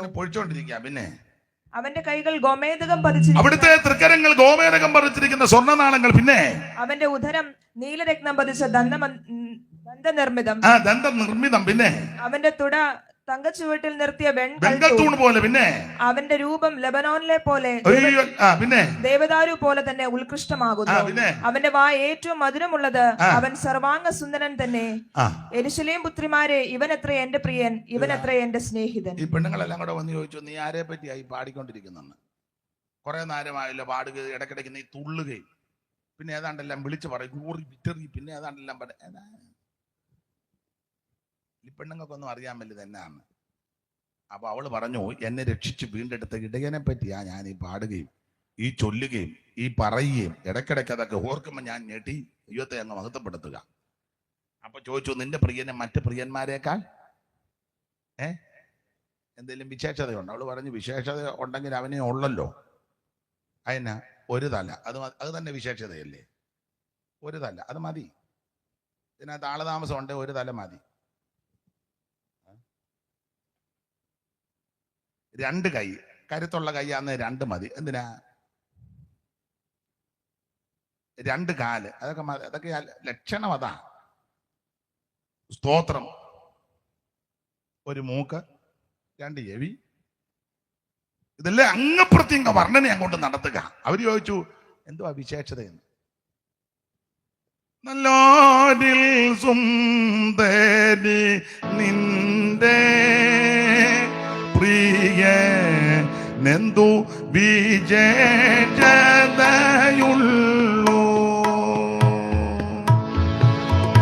നല്ലോരിൽ സുന്ദരി നിന്റെ പ്രിയനെന്തു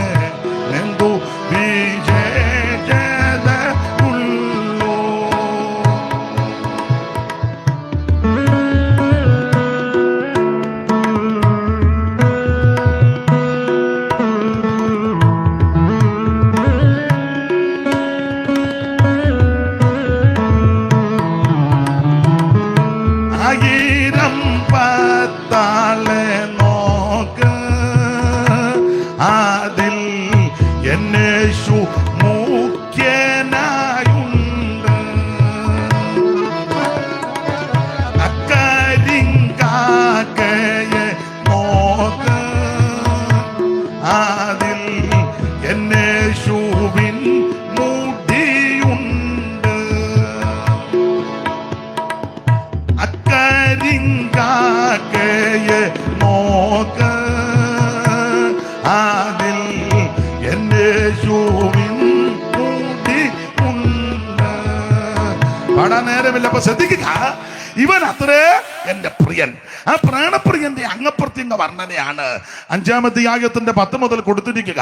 എന്നിട്ട് 14-ാമത്തെ വാക്യത്തിൽ പറയുക, അവന്റെ കൈകൾ ഗോമേരകം പതിച്ചിരിക്കുന്ന സ്വർണ്ണനാണം. അവിടുത്തെ തൃക്കരത്തിന്റെ വിശേഷത, 2 ലോകം ആ തൃക്കരങ്ങളിൽ പതിച്ചിരിക്കുന്നു. ഒന്ന് ഗോമേരകം, 2 സ്വർണം. ചിലർ പറയുന്നത് ഒരു കൈ ഗോമേതകവും മറ്റേ കൈ സ്വർണമാണ്. അല്ല, ചിലരുടെ വാദം ഒരു കൈയിൽ തന്നെ ഗോമേതകവും സ്വർണവും പതിച്ചെന്ന. എന്തു ആയിക്കോട്ടെ, 2 ലോകത്തെ അവിടെ കൊടുത്തിട്ടുണ്ട്. ഈ ഗോമേതകവും സ്വർണവും 2 വിഷയത്തെ കുറിക്കുന്നു. വേറെ പുസ്തകം പഠിക്കുന്നവർക്കറിയാം.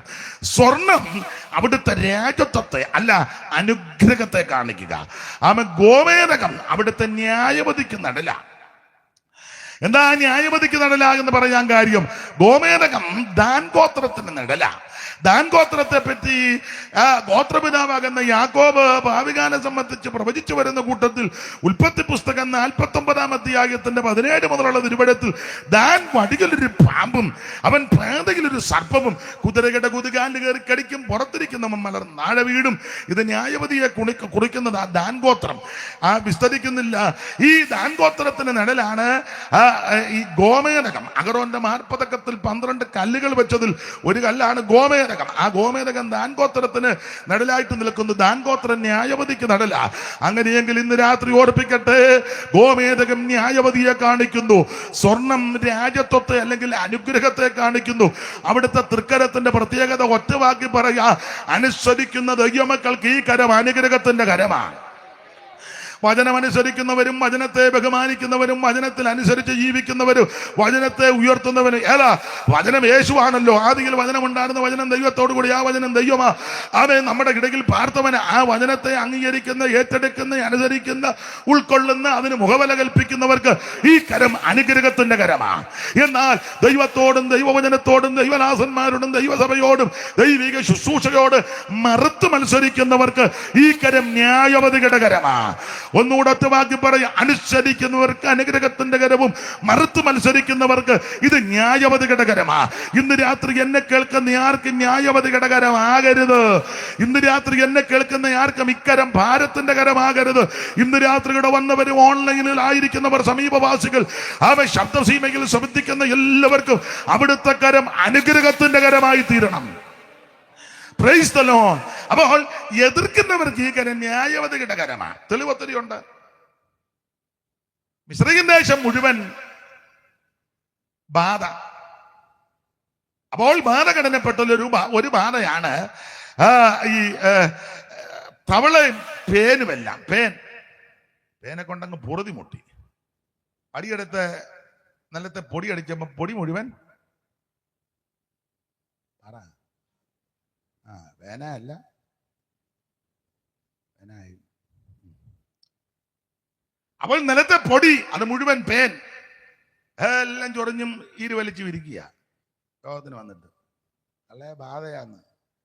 പിന്നെ ഈരോലി എടുത്ത് കയറ്റി വെച്ച് വലിച്ചിട്ട് ഇത് പോകുന്നില്ലെന്നുള്ളതാ ബാധയാ. തോത്തണം ഏതാണ്ടെല്ലാം കൊണ്ട് ആരാണ്ട് പറഞ്ഞ് പിന്നെ ഉലുവ അരച്ച് ഉലുവ കാപ്പിക്കകത്തിട്ട് കുടിക്കുക, നിന്റെ നീര് പറ്റും, അതല്ലേ തേച്ചേച്ച് ബാധയാണ്. അപ്പോ നിലത്തെ പൊടി മുഴുവൻ പേൻ. വടിയെടുത്ത് നിലത്തടിച്ച് പൊടി പേൻ. മന്ത്രവാദികളും തങ്ങളുടെ മന്ത്രവാദത്താൽ പേൻ ഉളവാക്കാൻ നോക്കി, ഒത്തില്ല. അപ്പോൾ മന്ത്രവാദികൾ പറയുന്നൊരു പദമുണ്ട്, ഇതേ തിരുമേനി എണ്ണക്കേടല്ല. പുള്ളി പറഞ്ഞത് എണ്ണക്കേടാ, ഞാൻ ബലാ കുളിച്ചാതിയാ തേച്ചോണ്ടിരുന്നത്, ഇപ്പൊ അസനമനിട്ടാതിയാ തേക്കുന്നത്, അതുകൊണ്ടാണ് ആ തോന്നുന്നത്, എണ്ണക്കേടല്ല. പൊരുത്തം പറഞ്ഞ് ക്ലൈമറ്റ് തിരുമേനി ആ സൈഡിൽ ഇരുന്ന് കാറ്റ് കൊള്ളുന്നതാ, ഈ ചൊറിച്ചിലല്ല. ചൊറിഞ്ഞുന്ന കാറ്റൊന്നുമല്ല, ദൈവത്തിന്റെ കരവാടാ. സ്തോത്രം. ഇത് ഭക്ഷണത്തിന്റെ ക്രമീകരണം അല്ലല്ല, ഇത് ഭക്ഷണക്കേടല്ല, എണ്ണക്കേടല്ല, ക്ലൈമറ്റ് മാറിയതല്ല, ഒന്നുമല്ല, ദൈവത്തിന്റെ കരമാ. വായിച്ച 8:18 പെട്ടെന്ന് വായിച്ചോ മോളെ. 8:18. മന്ത്രവാദികളും തങ്ങളുടെ മന്ത്രവാദത്താൽ പേനുളവാക്കാൻ നോക്കി, അവർക്ക് കഴിഞ്ഞില്ലതാനും. അടുത്തത് മനുഷ്യരുടെയും മൃഗങ്ങളുടെയും മേൽ പേൻ ഉളവായതുകൊണ്ട് മന്ത്രവാദികൾ ഫറവോനോട് പറയുക, ഇത് ദൈവത്തിന്റെ വിരലാ. ഒന്നുകൂടെ പറഞ്ഞാൽ ദൈവത്തിന്റെ കയ്യാ എന്ന് പറഞ്ഞാൽ സത്യദൈവത്തെ ഭജിക്കുവാനും സത്യദൈവത്തെ ആരാധിക്കുവാനും ജീവനുള്ള ദൈവത്തിന് യാഗം കഴിക്കുവാനും ദൈവത്തെ ഭജിക്കുവാനും ആരാധിക്കാനും നീ അവിടുത്തെ ജനത്തെ വിട്ടുകൊടുക്കാതെ തടുത്തു വെച്ച് തടഞ്ഞു വച്ചിരിക്കുന്നത് കൊണ്ട് ഇത് ദൈവത്തിന്റെ കരത്തിന്റെ ന്യായവിധിയാ. ഇന്ന് രാത്രി എന്നെ കേൾക്കുന്നവരെ, ദൈവസഭയോടും ദൈവമക്കളോടും സുവിശേഷത്തോടും നീ കയറി ഉറക്കരുത്. ഉറച്ചാൽ ഞങ്ങൾ അടിക്കാൻ വരികയില്ല. തിരിച്ചടിക്കുന്ന മാർഗവും നമ്മുടേതല്ല. നമ്മളെ അടിച്ചാൽ നിന്ന് കൊള്ളുക. എന്നെയൊക്കെ അടിച്ചാൽ കൊണ്ട് ഊപ്പാട് വരിക, അല്ലാതെ ഓടാൻ പോലും ഒക്കുകയില്ല. നിങ്ങൾക്ക് അന്നേ പിന്നെ എടുത്ത് ഓടുകയില്ല. ഞാൻ നിന്ന് മേടിച്ച് താഴെ വീഴുന്ന അല്ലാതെ അടിക്കുകയില്ല. ഒന്ന് അറിയത്തില്ല, 2 പേടിയാ. അയ്യോ, എന്നെ പോലെ പേടിയുള്ളവർ നമ്മുടെ മാർഗമല്ല. പക്ഷേ സാധുക്കളാകുന്ന ദൈവദാസന്മാരെയും സുവിശേഷ പ്രവർത്തകരെയും സുവിശേഷ വേലയെയും പരമാർത്ഥ മനസ്സോട് ദൈവത്തെ ആരാധിക്കുന്ന സഭാകോളുകളിലൊക്കെ കയറി ഉപദ്രവിക്കുകയും പീഡകൾ നടത്തുകയും ചെയ്യുന്ന ബിരുദന്മാരുണ്ട്. ഇന്ന് രാത്രി അങ്ങനെയുള്ളവരോട് വചനത്തിന്റെ വെളിച്ചത്തിൽ പറയാം, ഞങ്ങൾ തിരിച്ചടിക്കത്തില്ല. അവൻ ഞങ്ങളുടെ മാർഗവും ഇതല്ല. ഞങ്ങളെന്ന് ഞാൻ ഉദ്ദേശിക്കുന്ന എല്ലാ പെന്തിക്കോസുകാരുടെയും കാര്യമല്ല.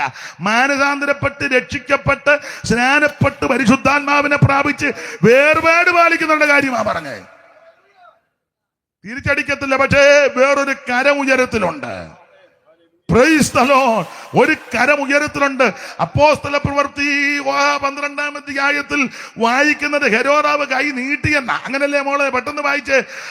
12:1 പെട്ടെന്ന് വായിക്ക. ആ കാലത്ത് ഹെരോദ രാജാവ് സഭയിൽ ചിലരെ പീഡിപ്പിക്കേണ്ടതിന് കൈ നീട്ടി. അവൻ കൈ നീട്ടി. ഇവന്റെ കൈ ഇച്ചിരി കരുത്തുള്ള കയ്യാ. യോഹന്നാന്റെ സഹോദരൻ യാക്കോബിനെ വാളുകൊണ്ട് കൊന്നു. അപ്പൊ ഇവൻ കൈ നീട്ടി. ഇവന്റെ കൈ ഇച്ചിരി കരുത്ത. രാജാവല്ലേ, ഹെരോദാവ് സാമ്രാട്ടല്ലേ. ഇവൻ കൈ നീട്ടി. സഭ തിരിച്ച് കൈ നീട്ടിയില്ല. അടിക്കാനും ഇടിക്കാനും പോലെ സഭയിരുന്ന് പ്രാർത്ഥിച്ചു. അതാണ് നമ്മുടെ ആയുധം, പ്രാർത്ഥനയാ. അല്ലാതെ ഞങ്ങളിൽ ഒന്നിനെ തൊട്ട് കളിച്ചാൽ അക്കളി ഈ കളി ഏതാണ്? ചുമ്മാ പോട്ടെല്ലാം പിടിച്ചു.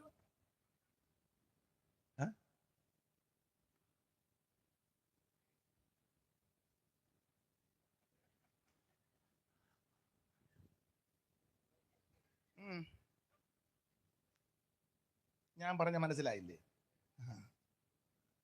കണ്ണു പോയപ്പോ എനിക്ക് മനസ്സിലായി. എടാ, തിരിച്ചടിക്കുന്ന മാർഗമല്ലെന്ന് നമ്മുടെ മാർഗം. വാളെടുത്ത് വെട്ടി മഹാപുരോഗത്തിന്റെ ദാസന്റെ കാറ് താഴോട്ടിട്ടപ്പോൾ യേശു പറഞ്ഞത് മറ്റേ കാതുകൂടെ വെട്ടണമെന്നല്ല, ആളുറയിലിട്. നമ്മുടെ മാർഗം വലുത്. ആളെടുക്കുന്നവൻ ഉറയിലിട്. കാതെടുത്ത് ഫിറ്റ് ചെയ്ത് നീ പൊക്കോളാൻ പറഞ്ഞു. യേശു മനോവേദനയോടെ നിൽക്കുക. അല്പം മിനിറ്റ് മുമ്പ് വിയർപ്പ് രക്തത്തുള്ളിയായി പ്രാണവേദനയിലായെന്ന. അതാ കേൾക്കുന്നു ഞാൻ ഗെത്സമന തോട്ടത്തിലെ പാപി എനിക്കായി നൊന്തലറിടുന്ന പ്രിയന്റെ ശബ്ദമിതേ. പാപി എനിക്കായി നൊന്തലറിടുന്ന പ്രിയന്റെ ശബ്ദമതേ.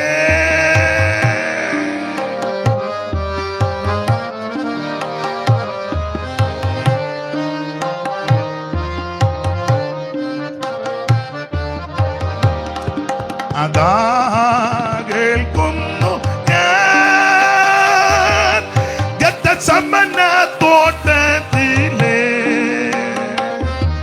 അതാ കേൾക്കുന്നു ഞാൻ ഗെത്സമന തോട്ടത്തിലെ. ഭാവി എനിക്കായി ഒന്തലറിടുന്ന പ്രിയന്റെ ശബ്ദമിതേ. ഭാവി എനിക്കായി ഒന്തലറിടുന്ന പ്രിയന്റെ. അപ്പോൾ ഗെത്സമനെ വെച്ച് പ്രാണവേദനയിലായി. അവിടുത്തെ വിയർപ്പ് രക്തത്തുള്ളിയായി നിലത്ത് വീണു. അവിടുന്ന് പ്രാണവേദനയിൽ നിൽക്കുമ്പോഴും ചെവി മുറിഞ്ഞു പോയവന്റെ വേദന ശമിപ്പിച്ചവനായ യേശു. അതാണ് നമ്മുടെ മാതൃകാ പുരുഷൻ. അല്ലാതെ അവൻ തല്ലിയെന്ന് പറഞ്ഞാണ് ഈ ആൾക്കാരെ എല്ലാം കൂടെ കൂട്ടിച്ച് കുറുവടി എടുത്തോണ്ട് സ്വന്തം ഞങ്ങളിലൊന്നിനെ തൊട്ട് കളി അങ്ങനെ മൂലാന്തണ്ട് നോക്കി ഇടിക്കും. എന്നെ എല്ലാവരും എന്നെ ഇങ്ങനെ നോക്കുന്നേ.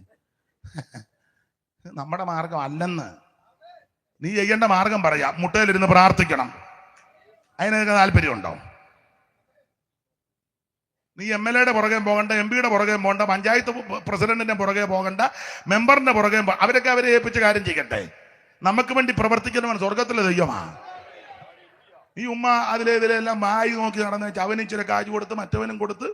ഉടനെ അവൻ പറഞ്ഞു ഞങ്ങൾ ചർച്ച ചെയ്തുകൊണ്ടിരിക്കുക, അടുത്ത ആഴ്ച നിങ്ങളുടെതാ. പോടാ ചുമ്മാ നിന്റെ കുന്തം ചർച്ച ചെയ്തു.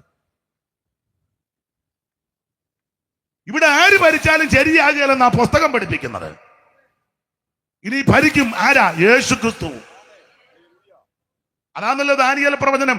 ആ 2-ാം അധ്യായത്തിലെ കല്ലിന്റെ വിഷയം ഒന്നും പ്രസംഗിക്കാൻ എനിക്ക് വേണ്ടതുപോലെ അറിയത്തില്ല. അതുകൊണ്ടാ കൈ തൊടാതെ ആ ഒരു കല്ല് തലതങ്കം കൊണ്ടും നെഞ്ചും കയ്യും വെള്ളി കൊണ്ടും വയറ് വരെയും താമരം കൊണ്ടും തുട ഇരുമ്പ് കൊണ്ടും കാലിന്റെ പാതി ഇരുമ്പും പാതികളും മണ്ണും അങ്ങനെ നിൽക്കുമ്പോഴാ കൈ തൊടാതൊരു കല്ല് വേളി ഒരു വരവിഞ്ഞോട്ട് വന്ന് പറ്റിയടിക്ക് തവിട് പൊടിയാക്കി. അത് യേശുവിന്റെ നിത്യരാജ്യത്വമാണ്.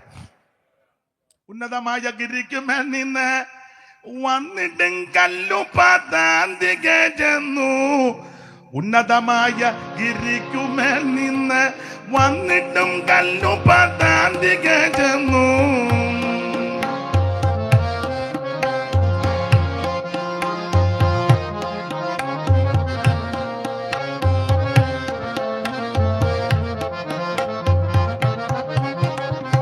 ഉന്നതമായ ഗിരിക്കുമേൽ നിന്ന് വന്നിട്ടും കല്ലു പാതാന്തികെ ചെന്നു.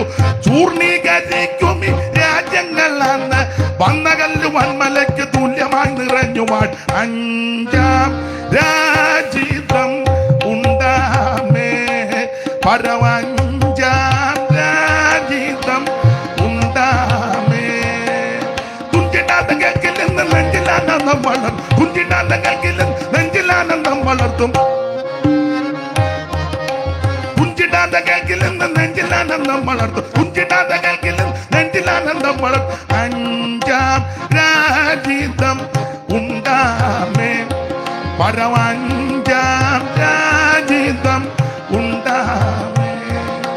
ലോകരാജാക്കളിൻ കാലത്തു ദൈവം ഭൂവിൽ പരത്തുന്ന നിത്യരാജത്വം. ലോകരാജാക്കളിൻ കാലത്തു ദൈവം ഭൂവിൽ പരത്തുന്ന നിത്യരാജത്വം.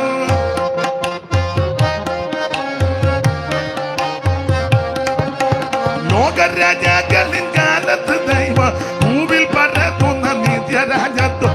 അന്യജാതിക്കങ്ങ് കൈവിടാ സത്യം. ഉന്നതന്റെ നന്ദനർക്ക് തന്നെയാണിതെന്ന് പോലും. ഉന്നതന്റെ നന്ദനർക്ക് തന്നെയാണിതെന്നും. 5-ാം രാജ്യം ഉണ്ടാമേ പരവ. 5-ാം രാജ്യം ഉണ്ടാമേ. തുഞ്ചിടാത്ത കേൾക്കിൽ നിന്ന് നെഞ്ചിലാനന്ദം വളർത്തും. തുഞ്ചില്ലാത്ത കേൾക്കിൽ നെഞ്ചിലാനന്ദം വളർത്തും. 5-ാം രാജ്യം ഉണ്ടാമേ പരവ. 5-ാം രാജ്യം. അപ്പൊ ശ്രദ്ധിക്കുക, ഇവിടെ ആര് ഭരിച്ചാലും ശരിയാകുകയല്ലെന്ന ഈ പുസ്തകം പഠിപ്പിക്കുന്ന അയന്ന ഇരുമ്പും കളിമണ്ണും യോജിക്കത്തില്ല. ഇനി ഇവിടെ ശരിയായ ഭരണം യേശു വീണ്ടും ഭരിക്കാൻ വരും. അപ്പൊ ഇതിന്റെ നടുവിൽ ദൈവമക്കളെ ചെയ്യേണ്ടത് നീ കൊടി പിടിക്കാനും മുദ്രാവാക്യം വിളിക്കാനും പിക്കറ്റിംഗ് നടത്താനും അപ്പൊ റോഡ് ഉപരോധിക്കാനും ഒന്നും അല്ല നിന്നെ വിളിച്ചത്. നിന്നെ സുവിശേഷയ്ക്ക് വിളിച്ചെങ്കിൽ സുവിശേഷ നിന്റെ പരിപാടി എന്നാന്ന് പറയുക പ്രാർത്ഥനയാണ്. പത്രോസന പറഞ്ഞ് ഞങ്ങളോ പ്രാർത്ഥനയിലും വചന ശുശ്രൂഷയിലും ഉച്ചരിക്കും. നീ മുട്ടയിലിരുന്ന് പ്രാർത്ഥിക്കുമ്പോൾ നിനക്ക് വേണ്ടി യുദ്ധം ചെയ്യുന്ന ഒരു ദൈവമുണ്ട്. ഉന്നതന് മീതെ ഉന്നതനും അവന് മീതെ അത്യുന്നതൻ ജാഗരിക്കുക. Praise the Lord. രാജാക്കന്മാരുടെ ഹൃദയം യഹോവയുടെ കയ്യിൽ നീർത്തോട് പോലെ ഇഷ്ടമുള്ള ദിക്കിലേക്ക് ദൈവം തിരിക്കും. ഇടയ്ക്ക് കയറി പറഞ്ഞതുള്ളൂ, തിരിച്ചടി നമ്മുടെ മാർഗമല്ലെന്ന്, ദൈവത്തിന്റെ മഹത്വം. എന്നാൽ ഒരു കാര്യം പറയാ, എതിർക്കുന്നവർക്ക് ഈ കരം ന്യായവതിയുടെ കരമാണ്. Praise the Lord. അവിടെ മന്ത്രവാദികൾ പറയാ, എന്റെ പൊന്നു തിരുമേനി, ഇത് എണ്ണക്കേടും വെള്ളക്കേടും ഭക്ഷണക്രമം ക്ലൈമറ്റ് അല്ല, ഇത് ദൈവത്തിന്റെ കൈയാന്ന് പറഞ്ഞു. ഇതുപോലൊരിക്കല് ഈ പെട്ടകം ഫെലിസ്തര് കൊണ്ടുപോയി, വിസ്തരിക്കുന്നില്ല. അവര് പെട്ടകം അങ്ങ് കൊണ്ടുപോയി. ഏലിയുടെ 2 പിള്ളേര് പോർക്കളത്തിൽ പട്ടു. ഒപ്പിനിയും പിന്നേകാസും മാര് തീർന്നു. മൂപ്പില പുറകോട്ട് വീണ് കടുത്തൊടിഞ്ഞ് ചത്തു. നമ്മളായിരുന്നെ മനോരമയെ കൊടുക്കുന്ന നല്ല ബോർ പൊരുതി ഓട്ടം തികച്ചു വിശ്വാസം അയാൾ കടുത്തൊടിഞ്ഞ് ചത്തതാ. പിന്നെ അങ്ങനെ കൊടുക്കാനൊക്കത്തില്ല. ഞങ്ങളുടെ അച്ചായൻ ദീർഘവർഷം വേല ചെയ്ത് ഞാൻ കടുത്തൊടിഞ്ഞ് ചത്തു. അങ്ങനെ ഒക്കത്തില്ല കൊടുക്കാൻ, നാണക്കേട. അപ്പൊ എന്തായാലും നല്ല അന്ത്യം, അങ്ങനെ അങ്ങ് കൊടുക്കാം. പിനേകാസിന്റെ ഭാര്യ പൂർണ്ണ ഗർഭവതിയാ. ദൈവത്തിന്റെ പട്ടകം പിടിപെട്ട് പോകുകയും അമ്മാവിയപ്പനെയും ഭർത്താവിനെയും ഓർത്തിട്ട് മകത്വം ഇസ്രായേലിൽ നിന്ന് പോയെന്ന് പറഞ്ഞപ്പോൾ കുഞ്ഞിനെ ഇഖാബോൻ എന്ന് പേരിട്ടു. അങ്ങനെ പെട്ടകം ഫെലിസ്തരെ പിടിച്ചുകൊണ്ട് പോയി ദാഗോന്റെ ക്ഷേത്രത്തിൽ വെച്ചു. അയാള് പൊത്തു വന്ന് വീണു. പിറ്റേന്ന് വന്നപ്പം നേരെ ഇരുന്ന ദാഗോൻ താണ്ട ഉച്ചയും കുത്തി കിടക്കുന്നു. അവിടെ പറഞ്ഞ് എന്റെ ദാഗോനെ നേരെ ഇരിക്കാൻ പറഞ്ഞ് പുള്ളി എടുത്ത് നേരെ വെച്ചു. പിറ്റേന്ന് നിന്നപ്പോ അയാളുടെ കൈ ഉടലും എല്ലാം കൂടെ താണ്ട പിന്നെയും കിടക്കുന്നു. ദാഗോന്റെ ഗതികൾ. ദാഗോൻ പറഞ്ഞു, ഞാൻ ഇവിടെ മര്യാദയ്ക്ക് ഇരുന്ന ഇതെല്ലാം എടുത്തോണ്ട് ഇങ്ങോട്ട്.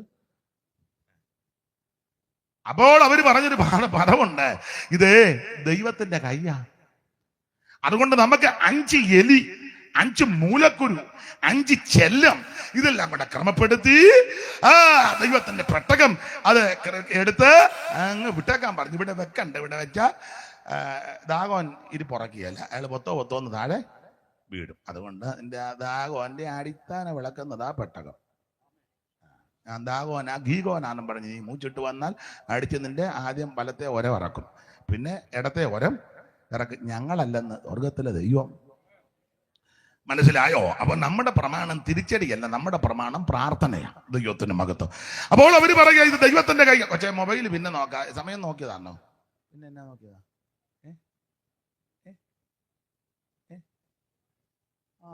ഏത് വേർഡ്സാ? മോള് വായിച്ചേ, 5:5 വായിച്ചേ. ഷൗമേലിന്റെ 1-ാം പുസ്തകം 5:5. കണ്ട വലത്ത് വശത്ത് മേളിലെ കണ്ണിക തുടങ്ങുന്നിടത്ത് പെട്ടെന്ന് വായിച്ചു. സ്റ്റെഫി അല്ലേ? സ്റ്റെഫി വായിക്കും, പെട്ടെന്ന് വായിക്കും. താളിഞ്ഞോട്ട് മറിക്കും. വലത്ത് ആ കണ്ണിക തുടങ്ങുന്നത് 5:5 അല്ലേ? ഫെലിസ്ത്യർ ദൈവത്തിന്റെ പെട്ടകം എടുത്ത്, ഫെലിസ്ത്യര് ദൈവത്തിന്റെ പെട്ടകം എടുത്ത് അതിനെ എബനേസറിൽ നിന്ന് അസ്തോദിലേക്ക് കൊണ്ടുപോയി. എബനേസറിൽ നിന്ന് അസ്തോദിലോട്ട് കൊണ്ടുപോയി. എക്രോനിലൊക്കെ കൊണ്ടുപോയതാ, ഇപ്പൊ ഇത് അസ്തോദിലോട്ട് കൊണ്ടുപോയി. പിന്നെ ഫെലിസ്ത്യർ ദൈവത്തിന്റെ പെട്ടകം എടുത്ത് ദാഗോന്റെ ക്ഷേത്രത്തിൽ കൊണ്ടുചെന്ന് ദാഗോന്റെ അരികിൽ വെച്ചു. അവന്റെ അരികെയായിരുന്നു. അന്നത്തെ കൂട്ടൊരാളിരിക്കട്ടെന്നും പറഞ്ഞു. അടുത്തത് പിറ്റേന്നാൾ രാവിലെ അസ്തോദ്യർ എഴുന്നേറ്റപ്പോൾ ദാഗോൻ യഹോവയുടെ പെട്ടകത്തിന് മുൻപിൽ കവിണ്ണു വീണ് കിടക്കുന്നു. അവൻ നേണ്ട കിടക്കുന്നത് ഇത്തയ്യ എന്നും പറഞ്ഞ് കവിണ്ണു വീണ് കിടക്കുക. ഇത്ര ഉള്ളു ദാഗോൻ. അവർ ദാഗോനെ എടുത്ത് അയാളെ കിടന്ന് അക്കടപ്പ് കിടക്കുക, അല്ലാതെ പുള്ളിക്ക് എഴുന്നേക്കാനും വയ്യ. ഉടനെ അവരെല്ലാം കൂടെ പറഞ്ഞു, എന്നാ എന്റെ ദാഗോനെ എഴുന്നേക്കാൻ പറഞ്ഞ് പുള്ളിയെ പിടിച്ച് നേരെ ഇരുത്തി. നേരും ചൊവ്വന് ഇരിക്കാനും കിടക്കാനും മേലാത്ത ആളാ ദാഗോൻ. പിന്നെ അടുത്ത വീണ്ടും അവന്റെ സ്ഥാനത്ത് നിർത്തി. പിറ്റേന്നാൾ രാവിലെ അവർ എഴുന്നേറ്റപ്പോൾ ദാഗോൻ യഹോവയുടെ പെട്ടകത്തിന് മുൻപിൽ കവിണ്ണു വീണ് കിടക്കുന്നത് കണ്ടു. പുള്ളിയും കവിണ്ണു വീണ് കിടക്കുക. എന്നെ കൊണ്ടൊന്ന് നോക്കുകയല്ല, എന്നെ കൊണ്ടൊന്ന് നോക്കുകയല്ല, എന്നെ കൊണ്ടൊന്നും കാജിനും പുണ്ണാക്കിനും നോക്കുകയല്ലേ എന്ന് പറഞ്ഞ് പുള്ളിയും കിടക്കുക. അടുത്ത വായിച്ചു. ദാഗോന്റെ തലയും അവന്റെ കൈപ്പത്തികളും ഉമ്മരപ്പടിമേൽ മുറിഞ്ഞു കിടന്നു. അവന്റെ ഗതികേട്. അടുത്തത് ദാഗോന്റെ ഉടൽ മാത്രം ശേഷിച്ചിരുന്നു. ആർക്ക് വേണം നിന്റെ ഉടല്? അടുത്തത് അതുകൊണ്ട് ദാഗോന്റെ പുരോഹിതന്മാരും ദാഗോന്റെ ക്ഷേത്രത്തിൽ കടക്കുന്നവരും അസ്തോദിൽ ദാഗോന്റെ ഉമ്മരപ്പടിമേൽ ഇന്നും ചവിട്ടുമാറില്ല. വേണ്ട, ചവിട്ടണ്ട. അടുത്ത വാക്യം വായിച്ചു. എന്നാൽ യഹോവയുടെ കൈ അസ്തോദിയുടെ മേൽ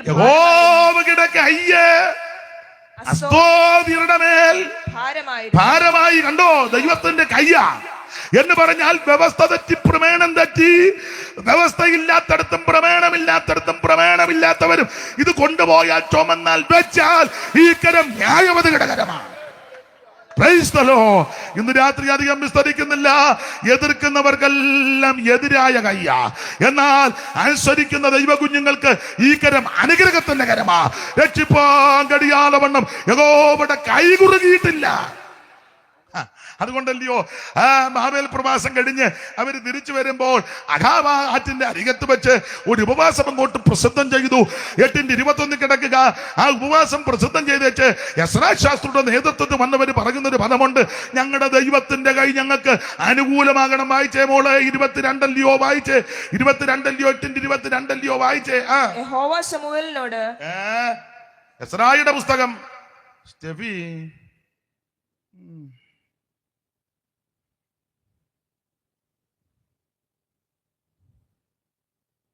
പേടിക്കണ്ട, പതുക്കെ വായിച്ചാൽ മതി, സമയമുണ്ട്. ഞാനൊരു 12 നടത്തുള്ളൂ.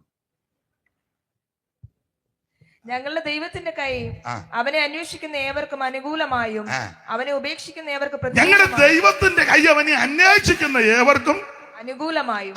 ഇന്ന് രാത്രി നീ ദൈവത്തെ അന്വേഷിച്ചാൽ നിനക്ക് ഈ കൈ അനുകൂലമാണ്.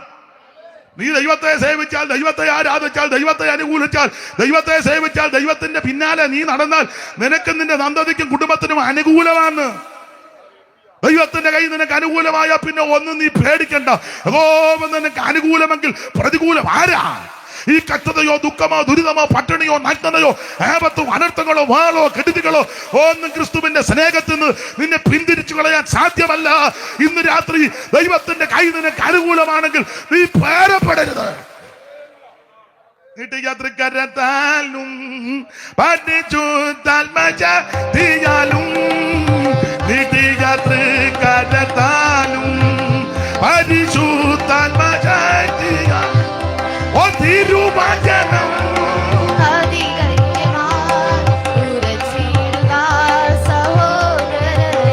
ഓ തിരുവചനം അമനതിധൈര്യമാ ഓ ഉരച്ചിടുക സഹോദരരെ ആമേൻ. അത്ഭുതം ശുഭിനാമി ഭൂമിയിലെങ്ങും ഉയർത്തിടാ. അത്ഭുതം യേശുവിനാമം ഈ ഭൂമിയിലെങ്ങും ഉയർത്തിടാ. അത് നേരമില്ല. ദൈവത്തിന്റെ ഭഗത്ത് അന്വേഷിക്കുന്നവർക്കെല്ലാം അവിടുത്തെ തൃക്കര അനുകൂലമാണ്. ദൈവത്തെ അന്വേഷിക്കുന്ന ബുദ്ധിമാനുണ്ടോ എന്ന് ദൈവം നോക്കിക്കൊണ്ടിരിക്കുക. ഇന്ന് രാത്രി ദൈവത്തെ പലരും ദൈവത്തെ തപ്പി നോക്കി കണ്ടില്ലെന്ന് ദൈവം നിന്റെ സമീപത്തുണ്ട്. ഇന്ന് രാത്രി ദൈവത്തെ തപ്പി നീ ഊരോട്ടം കൊണ്ടും പോകേണ്ട ദൈവം നിന്റെ അടുത്തുണ്ടെന്ന്. Price the Lord. ആ ദൈവത്തെ ഭജിക്കും. നിനക്ക് നിന്റെ കുടുംബത്തിന് ഈ കൈ അനുകൂലത്തിന്റെ കൈയാണ്. ഓടിച്ചു മുമ്പോട്ട് പോകാം ദൈവത്തിന്റെ മകത്ത്. അപ്പോൾ എതിർക്കുന്നവർക്ക് ഇക്കരം അവൻ വിരോധമാ, ന്യായവതിയാ. എന്നാൽ അനുസരിക്കുന്ന ദൈവ കുഞ്ഞുങ്ങൾക്ക് അവിടുത്തെ തൃക്കൈ അനുഗ്രഹത്തിന്റെ കരമാണ്. ഞാൻ 1-2 വാക്യം പറയുക, എല്ലാം വിസ്തരിച്ച് പോകുന്നില്ല. ദൈവത്തിന്റെ കൈ വന്നാൽ എന്തൊക്കെ സംഭവിക്കുമെന്ന് മോളെ എടുത്തു വെച്ചോ. ഉൽപ്പത്തി പുസ്തകം 32:22 മുതൽ താഴോട്ട് വായിക്കണം. പിന്നെ രാജാക്കന്മാരുടെ 1-ാം പുസ്തകം 19:7-8 വായിക്കണം. പിന്നെ യെഹെസ്കേൽ പ്രവചനം 8-ാം അധ്യായത്തിന്റെ 1-2 വായിക്കണം, എടുത്തു വെച്ചോണം. പിന്നെ യെഹെസ്കേൽ 37:1-2 തിരുവെടുത്തുകൾ വായിക്കണം. പിന്നെ മത്തായി സുവിശേഷം 8:2-3-4 വാക്യം വായിക്കണം. പിന്നെ മത്തായി 19:20-21-22 തിരുവെടുത്തുകൾ വായിക്കണം. പിന്നെ ലൂക്കോസ് 24:50 വായിക്കണം. ബാക്കി ഞാൻ പിന്നെ പറയാം. ആദ്യം ഉൽപ്പത്തി 32:22 മുതലുള്ള തിരുവെടുത്ത് വായിച്ചേ. വായിച്ചോ.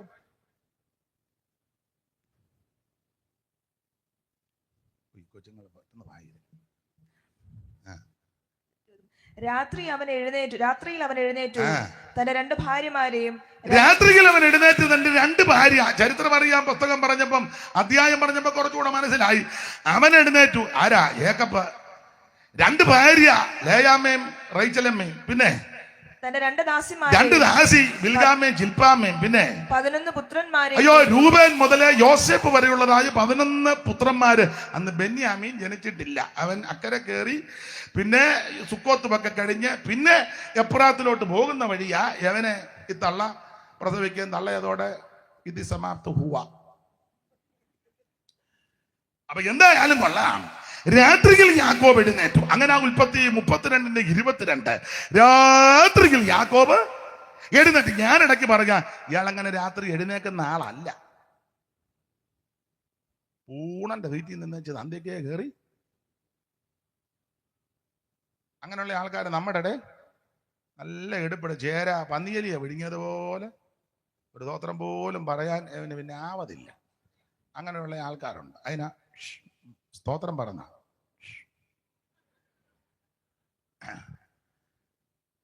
ഇവിടെ രാത്രിയിൽ യാക്കോബ് എഴുന്നേറ്റ്. പുള്ളിക്ക് അങ്ങനെ രാത്രി എഴുന്നേക്കുന്ന പതിവ് അധികമില്ല.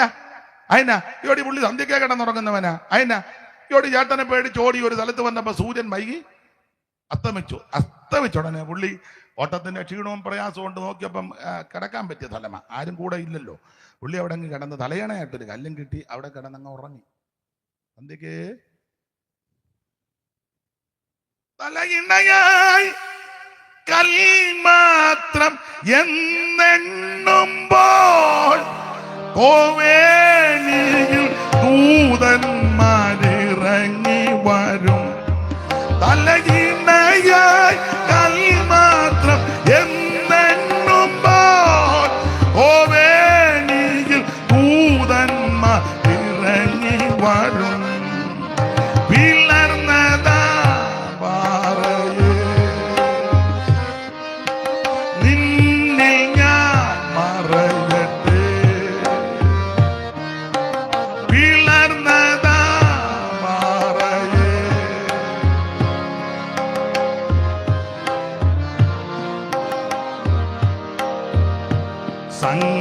സങ്കേതമേ എനിക്ക നിന്നിൽ ചാടിടുന്നവർക്ക് ആശ്വാസമേ നിന്നാത്മബലം എനിക്കാനന്ദമേ. പിളർന്നതാ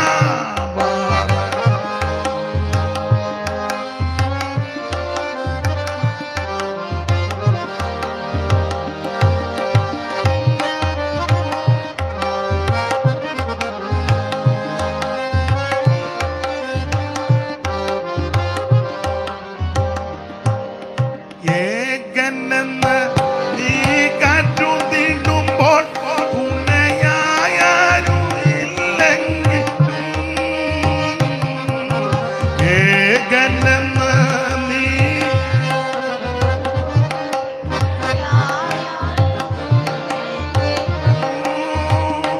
തലയിണയായി കൽമാത്രം എന്നെണ്ണുമ്പോൾ കോവേണിയിൽ ദൂതന്മാരിറങ്ങി വരും.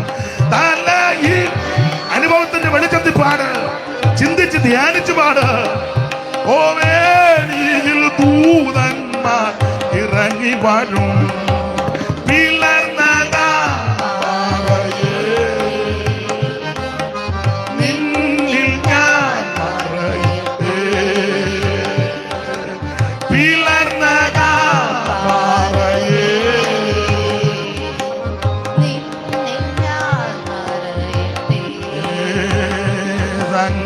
സങ്കേതമേ എനിക്കാനന്ദമേ നിന്നിൽ ചാടിടുന്നവർക്ക് ആശ്വാസമേ നിന്നാത്മബലം എനിക്കാനന്ദ.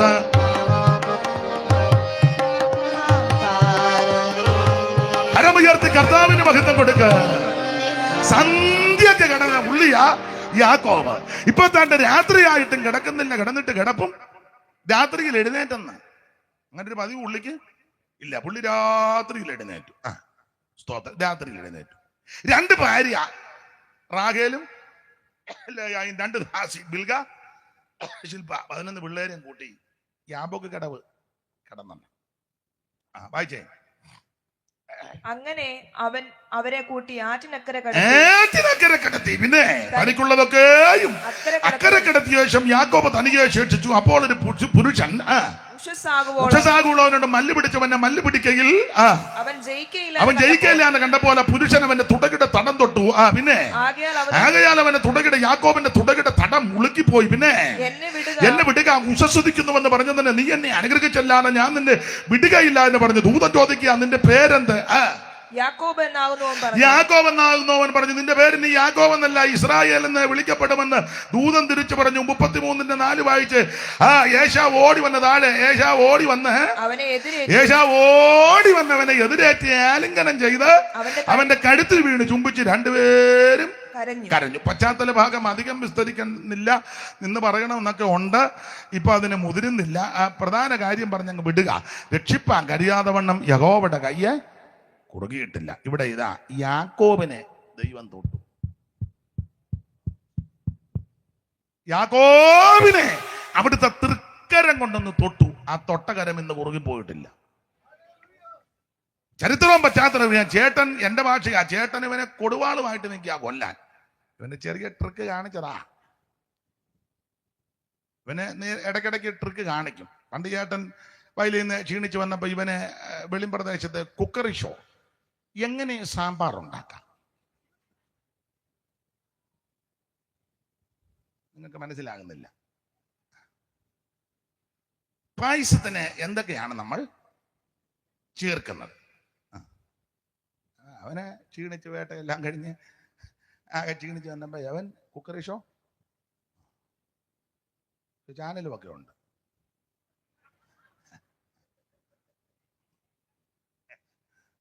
ഞാൻ ഭാഗമൊന്നും പറയുന്നില്ല, വെറുതെ എന്തിനാ. അങ്ങനെയൊക്കെ ഇടയ്ക്കിടയ്ക്ക് ഉണ്ട്. പിന്നെ അമ്മയായിട്ട് ചേർന്ന് ഇവനെ യുവജനോത്സവത്തിൽ ഫസ്റ്റാ ഫാൻസി ഡ്രസ്, അതിനും മിടുക്കനാ. കുക്കറി ഷോയ്ക്ക് ഇവൻ മിടുക്കനാ, യുവജനോത്സവത്തിനും പിന്നെ ഫസ്റ്റാ ഫാൻസി ഡ്രസ്. അതെല്ലാം തള്ളയും കൂടെ കൂടി ഫിറ്റ് ചെയ്ത് കൊണ്ട് അപ്പച്ചൻ്റെ അനുഗ്രഹമൊക്കെ വാങ്ങിച്ചതാ. പക്ഷെ കുടുംബത്തിൽ നിൽക്കാൻ മേല. ഓടിയ ഓട്ടം ഉഷ പോലും ഒപ്പം ഓടിയവൻ രൂപാട് വന്നതാ. എന്തായാലും കൊള്ളാം, എല്ലാം പ്രതികൂലമായി. ഒടുവിലെ അങ്ങ് അമ്മാച്ചന്റെ നാട്ടിൽ ചെന്ന്, അവിടെ ചെന്നപ്പം അവിടുത്തെ പ്രത്യേകത പെണ്ണുങ്ങളാ അവിടെ ആടിനെയും പശുവിനെയും എല്ലാം പിന്നെ പെൺഭരണമാ സഭ. മേരിമാമ്മയുടെ സഭ എന്നല്ലേ പറയുന്നത്. ജോയിക്കുട്ടി അവിടെ ഇരിപ്പുണ്ട്. ചിലയിടങ്ങളിൽ വീട്ടു പ്രാർത്ഥന അമ്മാമ്മയുടെ പേരിലാ പറയുന്നത്, തങ്കമാമ്മയുടെ വീട്ടിലാ പ്രാർത്ഥന. അപ്പം പിന്നെ യോയ്യോ ജോയിച്ചാൻ്റെ അവിടെ പുള്ളിയെ ഇതൊന്നും തൻ്റെ ആ ബില്ല് നിൽക്കുന്നത്. അപ്പൊ എന്തായാലും ഒരു കാര്യം പറയാം. അവിടെ ചെന്നപ്പോൾ രണ്ട് സഹോദരിമാര് ആടുകളെ വെള്ളം കുടിപ്പിക്കാൻ വന്ന് പുള്ളി കയറിയേറ്റ് കാര്യമെല്ലാം പരിഹരിച്ചു. പെങ്കൊച്ചുങ്ങൾ ഓടിച്ചെന്ന് അപ്പനോട് പറഞ്ഞു. എൻ്റെ അച്ഛാ, അപ്പൻ ചോദിച്ചു, നിങ്ങൾ നേരത്തെ ഇന്ന് വന്നത്? ഇന്നൊരു പാസ്റ്റർ അവിടെ വന്നായിരുന്നെന്ന് പറഞ്ഞു. പുള്ളി നേരത്തെ യോഗം നിർത്തി. ഇന്ന് വന്ന പുള്ളിയാണ് നേരത്തെയും കാലത്ത് വന്നു. ഇന്ന് ഞാൻ നിർത്തി. അപ്പം ചോദിച്ചു, നിങ്ങൾ പുള്ളി നേരത്തെ യോഗം നിർത്തിയെന്ന് പറഞ്ഞു. അതെങ്ങനെ? ഒറ്റ പ്രാർത്ഥനയ്ക്ക് വിടുതലായിരുന്നെന്ന് പറഞ്ഞു. കല്ലുടൂറം തുരുണ്ട് പോകുന്നു. അപ്പൊ അപ്പച്ചൻ ചോദിച്ചു, പുള്ളി പാസ്റ്ററാണോ? പിന്നെ പാസ്റ്ററൊക്കെയാ. പുള്ളിയുടെ നിപ്പം നോട്ടമൊക്കെ കണ്ടപ്പം മനസ്സിലായി. ഒരു 10:30 കഴിഞ്ഞ് വിളിക്കാൻ പറ. ഒരു 10:30 കഴിഞ്ഞ്. അത് മതി. 10:30 കഴിഞ്ഞ് വിളിക്കാൻ പറ, നമുക്ക് പരിഹാരം ഉണ്ടാക്കാം. അപ്പൊ ചുരുക്കി പറഞ്ഞാൽ നോട്ടമൊക്കെ കണ്ടപ്പോൾ മനസ്സിലായി ഉപദേശിയാന്ന്. അപ്പം പറഞ്ഞ എടേ ഇങ്ങോട്ട് വിളിച്ചോണ്ട് വരാൻ പറ്റും. IPC ആണോ ചർച്ചക്കോടാന്നോ അറിയാതെ വിളിച്ചോണ്ട് വന്നിട്ട് പിന്നെ പുള്ളിക്ക് സമയം കൊടുക്കാതിരുന്നാൽ അതുകൊണ്ടാന്ന് പറഞ്ഞു. അപ്പം പറഞ്ഞു, ഞാനൊന്ന് കാണട്ടെ. ഇങ്ങേര് ഒന്ന് കാണാൻ വന്നപ്പം പരിവക്കേട് നിൽക്കുക. അപ്പം മനസ്സിലായി ഇന്ന ആളാണ്. അവിടെ മുതൽ ഒരു ചുംബനമൊക്കെ കൊടുത്ത് വീട്ടിലോട്ട് കൊണ്ടുപോയി. എന്തിനേറെ ആ വീട്ടിൽ ഏറെ വർഷം പാർത്തു. 2 പെൺപിള്ളേരെ കല്യാണം കഴിച്ചു. ഇഷ്ടം പോലെ കൊച്ചുങ്ങളും ഉണ്ടായി. സമ്പത്തും ഇഷ്ടം പോലായി. ഉള്ളി മറുകുള്ളതെല്ലാം കൂടെ കൊടുത്തു. പക്ഷേ ഇപ്പൊ ഇവിടെ നിൽക്കാൻ മേലാത്ത 2 കാര്യമാ. അളിയന്മാർ അത്ര നല്ലതല്ല. ഒരളിയൻ മറ്റേ അളിയനോട് പറഞ്ഞു, അളിയ അല്ല കൊച്ചേട്ടാ, നമ്മുടെ അളിയൻ ജേക്കപ്പള്ളിയൻ ഇപ്പൊ അനുഗ്രഹമൊക്കെ പ്രാപിച്ചു. അപ്പം മറ്റേ പുള്ളി പറഞ്ഞു, അവൻ ഇടയ്ക്ക് പ്രാർത്ഥിക്കുന്നതൊക്കെ കാണാം. പ്രാർത്ഥനയൊന്നുമില്ലെന്ന് അച്ചായനെ കളിപ്പിച്ചാന്ന്. അച്ചായനെ ആർക്കെങ്കിലും, അച്ചായൻ ഇവനെ രാത്രി കളിപ്പിച്ചവനാ. ഇവന്റെ അപ്പനെ പട്ടാപ്പകല് കളിപ്പിച്ചു. ഇവന്റെ അമ്മായിയപ്പൻ ഇവനെ അർദ്ധരാത്രി കളിപ്പിച്ചു.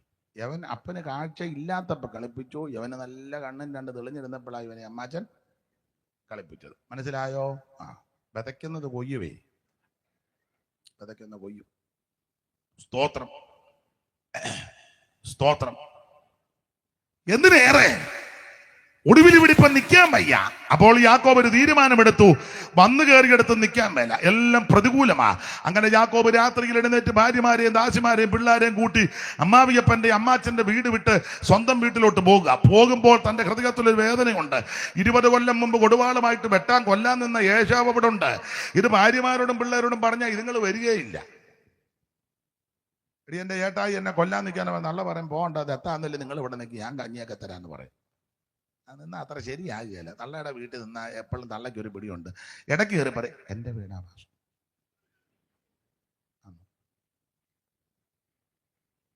അവനങ്ങോട്ട് വെള്ളം എടുക്കാൻ പോയ നേരത്താ അതൊക്കെ പറയണേ. അപ്പം അതുകൊണ്ട് എന്തിനേറെ അങ്ങനെ വീട് വിട്ടു പോവുക. അങ്ങനെ പോയി എല്ലാം പ്രതികൂലമാ. യാബോക്ക് കടവിന്റെ തീരത്തെത്തി, തനിക്കുള്ള മുഴുവൻ അക്കരെ കടത്തി. പ്രതികൂലമാ. ചേട്ടൻ കൊല്ലാൻ നിൽക്കുന്നു, അമ്മായിയപ്പന്റെ വീട്ടിൽ നിൽക്കാൻ മേല, ഭാര്യമാരോടും പിള്ളേരോടും പറയാനും ഒക്കത്തില്ല. വളരെ പ്രതിസന്ധി. എല്ലാ കാര്യവും എല്ലാവരോടും പറയാൻ ഒക്കത്തില്ല. ആ പ്രതികൂലങ്ങളുടെ നടുവിൽ യാക്കോബ് വളരെ ഭാരപ്പെട്ടപ്പോൾ അന്ന് രാത്രി ദൂതനിറങ്ങി അവനെ തൊട്ടെന്ന്. പഴയ നിയമത്തിൽ പല സ്ഥലത്തും ദൂതൻ എന്ന് പറഞ്ഞിട്ടുണ്ട്. അതിന്റെ മുൻപും പിൻപും പഠിച്ചാൽ ദൂതൻ എന്നുള്ളത് യഹോവയായ ദൈവം തന്നെ. അങ്ങനെയെങ്കിൽ ഇന്ന് രാത്രി അങ്ങനെ അങ്ങ് പറഞ്ഞു വിടുക. ആ രാത്രി സർവജ്ഞനായ ദൈവം തന്റെ തൃക്കരം കൊണ്ട് യാക്കോബിനെ തൊട്ടു. ചോദിച്ചു, നിന്റെ പേരെന്താ? യാക്കോബിനെ സ്തോത്രം തൊട്ടിട്ട് പറഞ്ഞു, നിന്റെ പേരെന്താ? എന്റെ പേര് യാക്കോബ്. ഉപയോഗി കളിപ്പിക്കുന്നവനാ. നീ സത്യം പറഞ്ഞത് കൊണ്ട് നിന്റെ പേര് യാക്കോബ് എന്നല്ല, ഇസ്രായേൽ എന്ന് പറഞ്ഞ ദൈവത്തിന്റെ പ്രഭു. മാത്രമാണോ പിറ്റേന്ന് അക്കരെ ചെന്നപ്പോൾ കണ്ട കാഴ്ച, 10-20 കൊല്ലം മുമ്പ് വൈരാഗ്യ ബുദ്ധിയോട് കൊല്ലാൻ ഭാവിച്ച ഏശാവ് ഓടി വന്ന് കെട്ടിപ്പിടിച്ച് ആലിംഗനം ചെയ്ത് കഴുത്ത് വീണ് ചുംബിച്ച് കരഞ്ഞു. ഇന്ന് രാത്രി ഒറ്റവാക്കി പറയാ, ദൈവത്തിന്റെ കൈ നിന്നെ തൊട്ടാൽ നിന്റെ പേരും പ്രകൃതിയും സ്ഥിതിയും മാറും. നിനക്ക് വിരോധമായി നിൽക്കുന്നവൻ ഇന്ന് രാത്രി അനുകൂലപ്പെടും. പ്രതികൂലങ്ങളിൽ കൂടി പോകുന്ന ദൈവമക്കളോട് പറയാ, ഇന്ന് രാത്രി ദൈവം തന്റെ കരം കൊണ്ട് നിന്നെ സ്പർശിച്ചാൽ നിന്റെ പേര് മാറും, പ്രകൃതി മാറും, സ്ഥിതി മാറും, നിന്റെ അവസ്ഥയ്ക്ക് മാറ്റം വരും. പ്രതികൂലമായി നിനക്കും നിന്റെ കുടുംബത്തിനും തലമുറയ്ക്കും ശുശ്രൂഷയ്ക്കും സഭയ്ക്കും വിരുദ്ധമായി നിൽക്കുന്നവരെ അനുകൂലപ്പെടുത്തി നിന്നോട് ചേർന്ന് ആരാധിക്കുവാൻ. അങ്ങനെ ആ പുസ്തകത്തിലെ വാക്യം, നീ അവരുടെ പക്ഷം ചേരുകയല്ല, അവര് നിന്റെ പക്ഷം ചേരും. വിശ്വസിക്കുന്ന ദൈവമക്കൾ ഇന്ന് രാത്രി ദൈവത്തിന് മഹത്വം കൊടുക്കുക. ഒരു സൈന്യം എനിക്ക് നേരെ പ്രളയം ഇറങ്ങിയാൽ ഞാൻ ഭയപ്പെടത്തില്ല.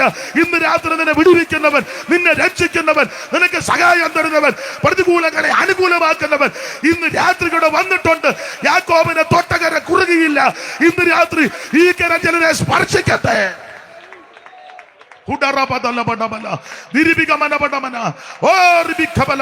അനുഭവിക്കുന്നവർ, വിശ്വസിക്കുന്നവർ ഇന്ന് രാത്രി ദൈവത്തിന് മഹത്വം കൊടുക്ക്. ഈ രാത്രി ദൈവം നിന്നെ സ്പർശിക്കുന്ന രാത്രിയാ. ഈ രാത്രി അവിടുത്തെ തൃക്കരം നിന്നെ സ്പർശിക്കുന്ന രാത്രിയാ. ഈ രാത്രി ദൈവം നിന്നെ തൊടുന്ന രാത്രിയാ. ഈ രാത്രി നിന്റെ ശരീരത്തിൽ ആമുള്ള കെടുതികൾ മാറ്റുന്ന രാത്രിയാ. രക്ഷിപ്പാൻ കഴിയാതെ വണ്ണം യഹോവയുടെ കൈ കുറുകിപ്പോയില്ല. യാക്കോബിനെ തൊട്ടകര കുറുകിയിട്ടില്ല.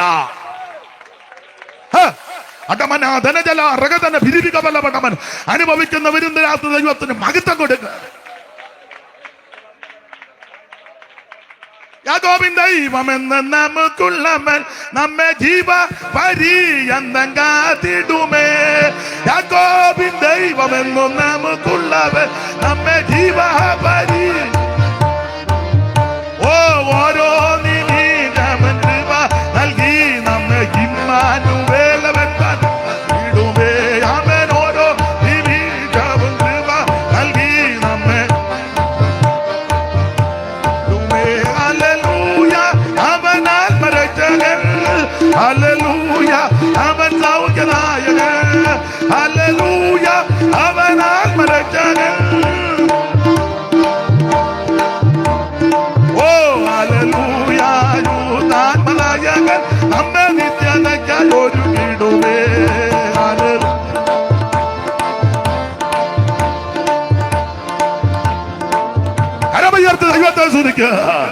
രക്ഷിപ്പാൻ കഴിയാതെ വണ്ണം യഹോവയുടെ കൈ ഉറുകിയിട്ടില്ല.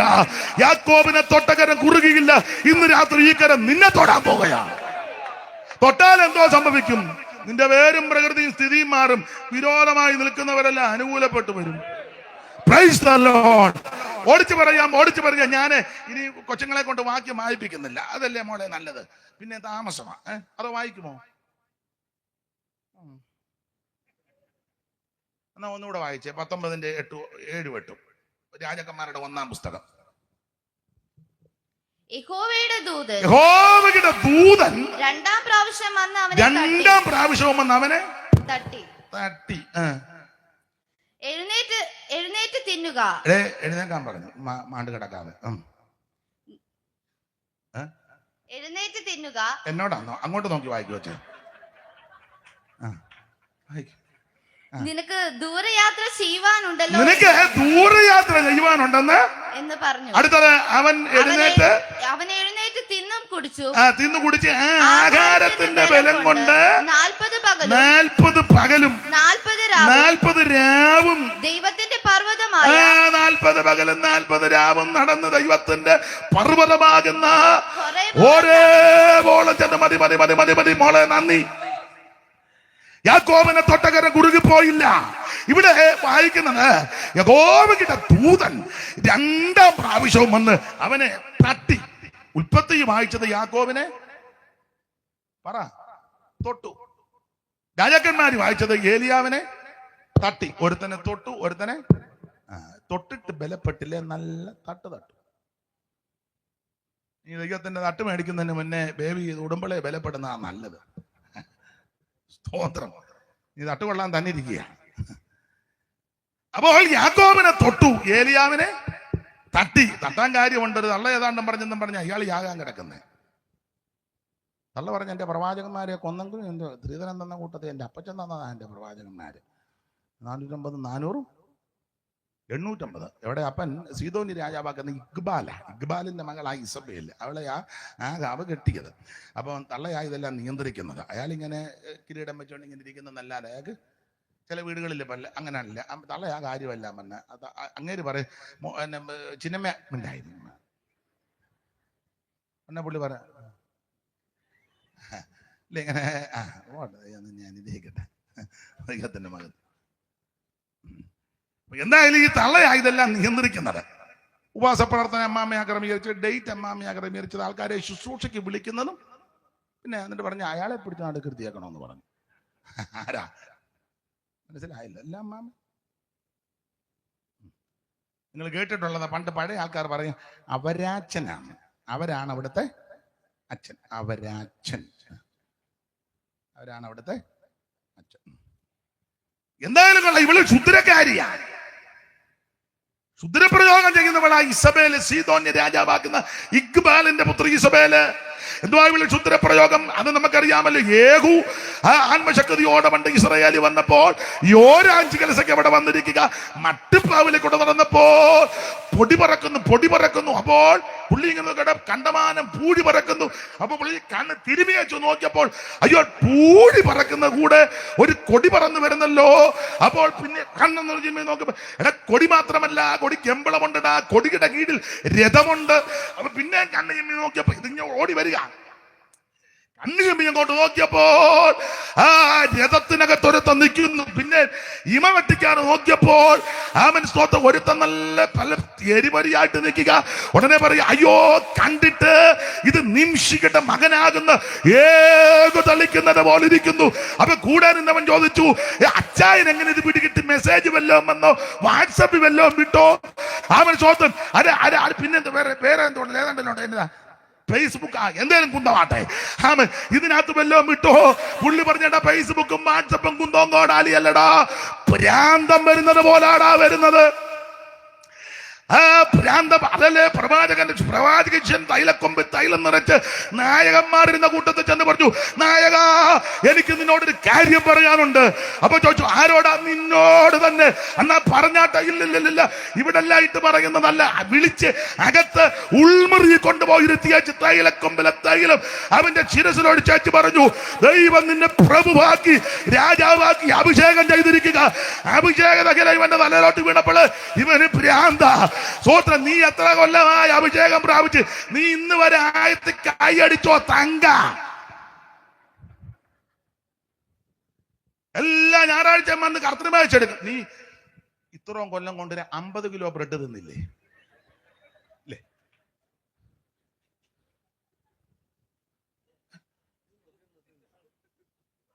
70 കൊല്ലമായി നീ ബന്ധിക്കോ. നീ ഒരു 50 കിലോ ബ്രെഡ് തിന്നേച്ചാ ഇരിക്കുന്നത്.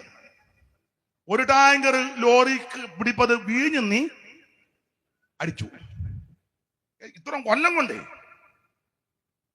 ചെല്ലാണ് സെക്രട്ടറിയും ട്രഷാറും ചിലര്, എല്ലാരും അല്ല, ചിലര് ബാക്കി വന്ന് അതുകൂടി കൂട്ടി അങ്ങ് കുടിക്കും. ഒരു തള്ളക്ക് കൊടുത്തപ്പോ മൊത്തം മരിച്ചു കുടിച്ചു. അയാൾ മുഴുവൻ കുടിച്ചു. എന്റെ കർത്താവ് എനിക്ക് വേണ്ടി ചെയ്തത് ഓർത്താ ഇത്ര ഒന്നും കിട്ടിയാ പോരാ, ആ ജഗിനകത്തിരിക്കുന്നവിടെ തരാൻ പറയും. അല്ല നോക്കിയപ്പോ അതിന് കീഴേ ഇരിപ്പുണ്ട്. ഒരു കാര്യം പറയാം, ഇവൻ അഭിഷേകത്തിൽ നിറഞ്ഞിങ്ങോട്ട് വരിക. യേഹൂ അഭിഷേകതകിലം ഇവന്റെ തലയിലോട്ട് വീണപ്പോ ഭ്രാന്തം വരുന്നത് പോലെ അകത്ത് ഉൾമറിയിൽ കൊണ്ടുപോയി അഭിഷേകം കൊടുത്തു കഴിഞ്ഞപ്പോൾ ഇവന് ഭ്രാന്തനെ പോലെ എല്ലാം വിവരിക്കാൻ നേരമില്ല. ഭ്രാന്തനായ ആ ഭ്രാന്തനെ പോലെ വന്ന യേഹൂ വന്നപ്പോൾ യോരാം ചോദിച്ചു, യേഹൂവേ നിനക്ക് സമാധാനമാണോ? മറുപടി, എനിക്കോ?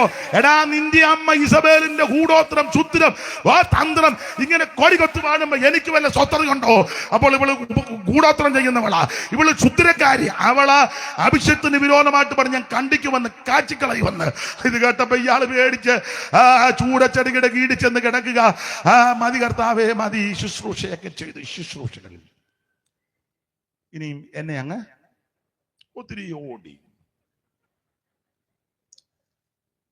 പള്ളിക്കത്തോട്, പാമ്പാടി സെന്റർ, കോട്ടയം സെന്റർ, പിന്നെ ചാക്കോച്ചായന്റെ കാലത്ത് ഒത്തിരി ഓടി, PKC കാലത്ത് ഓടി, പിന്നെ കാനം 14 മൈല്, വാഴൂര്, ചാമമ്പതാല്, തവളപ്പാറ, അങ്ങനെ ഒരു സ്ഥലമുണ്ട് തവളപ്പാറ. പിന്നെ ഒത്തിരി ശുശ്രൂഷകൾ ചെയ്തു. 14 മൈല്, പുള്ളിക്കൊക്കെ പോലെ കണ്ണാടി അവറാച്ചന്റെ കാലം മുതലേ ഞാൻ പുള്ളി അറിയാവുന്നു. പിന്നെ മാട്ടാലെ അമ്മണി, പിന്നെ ഞാൻ പോയതാണ് ഇവിടെ അടക്കത്തിന്. പിന്നെ പൂതക്കുഴി തങ്കമ്മ, പീറ്റർ ബാസയുടെ വാഴു തങ്കമ്മ, കാനൻ ലീലാമ്മ. ഞാൻ വെറും ഭീതയാന്ന് ചിന്തിക്കരുത് കേട്ടോ. ചുരുക്കി പറഞ്ഞാൽ ഒത്തിരി ശുശ്രൂഷകൾ ചെയ്തതാ. മതി കർത്താവ് എന്നെ അങ്ങ് ഹലവേടി ചരണ്ട് കിടക്കുക. തമ്പുരാനിത് കണ്ടിട്ട് ദൂതനെ അങ്ങോട്ട് വിട്ട് ഒറ്റ അടി കൊടുക്കാൻ പറഞ്ഞു. ദൂരം വന്ന് അടി അടിച്ച് തട്ടി അടി കിടന്നിട്ട് പെട്ടെന്ന് കഴിച്ച് ചോടാൻ പറഞ്ഞു. അവൻ എഴുന്നേറ്റ് തിന്നു കുടിച്ച് ആഹാരത്തിന്റെ ബലം കൊണ്ട് 40 രാവും 40 പകലും നടന്ന് ദൈവത്തിന്റെ പർവ്വതമാകുന്ന ഹോറേബിലെത്തി. എത്ര ഭീതി കേട്ടതെല്ലും നടുങ്ങിടിലും ചൂരച്ചട്ടി തണലതിലുറങ്ങിടിലും ശത്രുഭീതി കേട്ടുതെല്ലും നടുങ്ങിടിലും ചൂരച്ചട്ടി തണലതിൽ ഉറങ്ങിടിലും വന്നുണർത്തി താഴു ഊതർ കനലടകൾ തിന്നു പുതനാക്കി നടത്തിട്ടു ദിനം ദിന കൈയടിച്ച് ചേർന്ന് പാടും.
ഇന്ന് രാത്രി ഏലിയാവിനെ തൊട്ടകര കുറുകിയിട്ടില്ലെന്ന് വിസ്തരിക്കുന്നില്ല. ഞാനൊരു 5-8-10 മിനിറ്റ് കൂടെ എടുത്തോട്ടെ. എന്നാ ചെയ്യാനാ? എന്തായാലും ഇത് 10:30 ആകുമ്പോൾ ആശീർവാദം പറയും. അപ്പൊ അതിനു മുമ്പ് പ്രസംഗം നിർത്തും. എന്താ ആയിക്കോട്ടെ, 10:30 ആകുമ്പോ ആശീർവാദം പറയും. അപ്പൊ ശ്രദ്ധിക്കുക, ദൈവദൂതൻ വന്ന് ഇവനെ തട്ടി എഴുന്നേറ്റ് ബലപ്പെടാൻ പറഞ്ഞു. ആഹാരം കഴിച്ച് ബലപ്പെടണം. ആ ആഹാരത്തിന്റെ ബലം കൊണ്ട് 40 പകലും 40 രാവും നടന്ന് ദൈവത്തിന്റെ പർവ്വതമാകുന്ന ഹോറേബിലെത്തി. അധികം വിവരിക്കുന്നില്ല, ചരിത്രമൊക്കെ എടുത്ത് പറയേണ്ടതാ. ഒറ്റ വാക്ക് പറയാം. ഈ ഏലിയാവിനെ ദൈവം തൊട്ടപ്പോൾ മരണഭീതി മാറി, ചിത്തഭ്രമം മാറി, ഉദ്ദേശിക്കാത്ത സ്ഥലത്തും സ്ഥാനത്തും ദൈവം എത്തിച്ചു. ഇന്ന് രാത്രി ദൈവം നിന്നെ തൊട്ടാൽ നിന്റെ മരണഭീതി മാറാൻ പോവുക, നിന്റെ ചിത്തഭ്രമം മാറാൻ പോകുകയാ, നിന്റെ ഭീതിയെ ഇന്ന് രാത്രി അടിച്ചു മാറ്റാൻ പോകുകയാ. ചികിത്സ ചെയ്തിട്ടും ആമെ ട്രീറ്റ്മെന്റ് നടത്തിക്കിട്ടും സൈക്കാട്രിയെ വരെ പോയി കണ്ടു, ആമെ മാറാതിരിക്കുകയല്ലേ. ഇന്ന് രാത്രി യേശു നിന്നെ തൊട്ടാൽ, ദൈവം നിന്നെ സ്പർശിച്ചാൽ, നിന്റെ ഭീതികളും ചിത്തഭ്രമങ്ങളും ആകുലതകളൊക്കെ മാറി നീ ഉദ്ദേശിക്കാത്ത സ്ഥലത്തും സ്ഥാനത്തും ദൈവം നിന്നെ എത്തിക്കും. എവിടാന്നറിയാമോ? ദൈവത്തിന്റെ പരഭാഗമാകുന്ന ഹോരേബിൽ.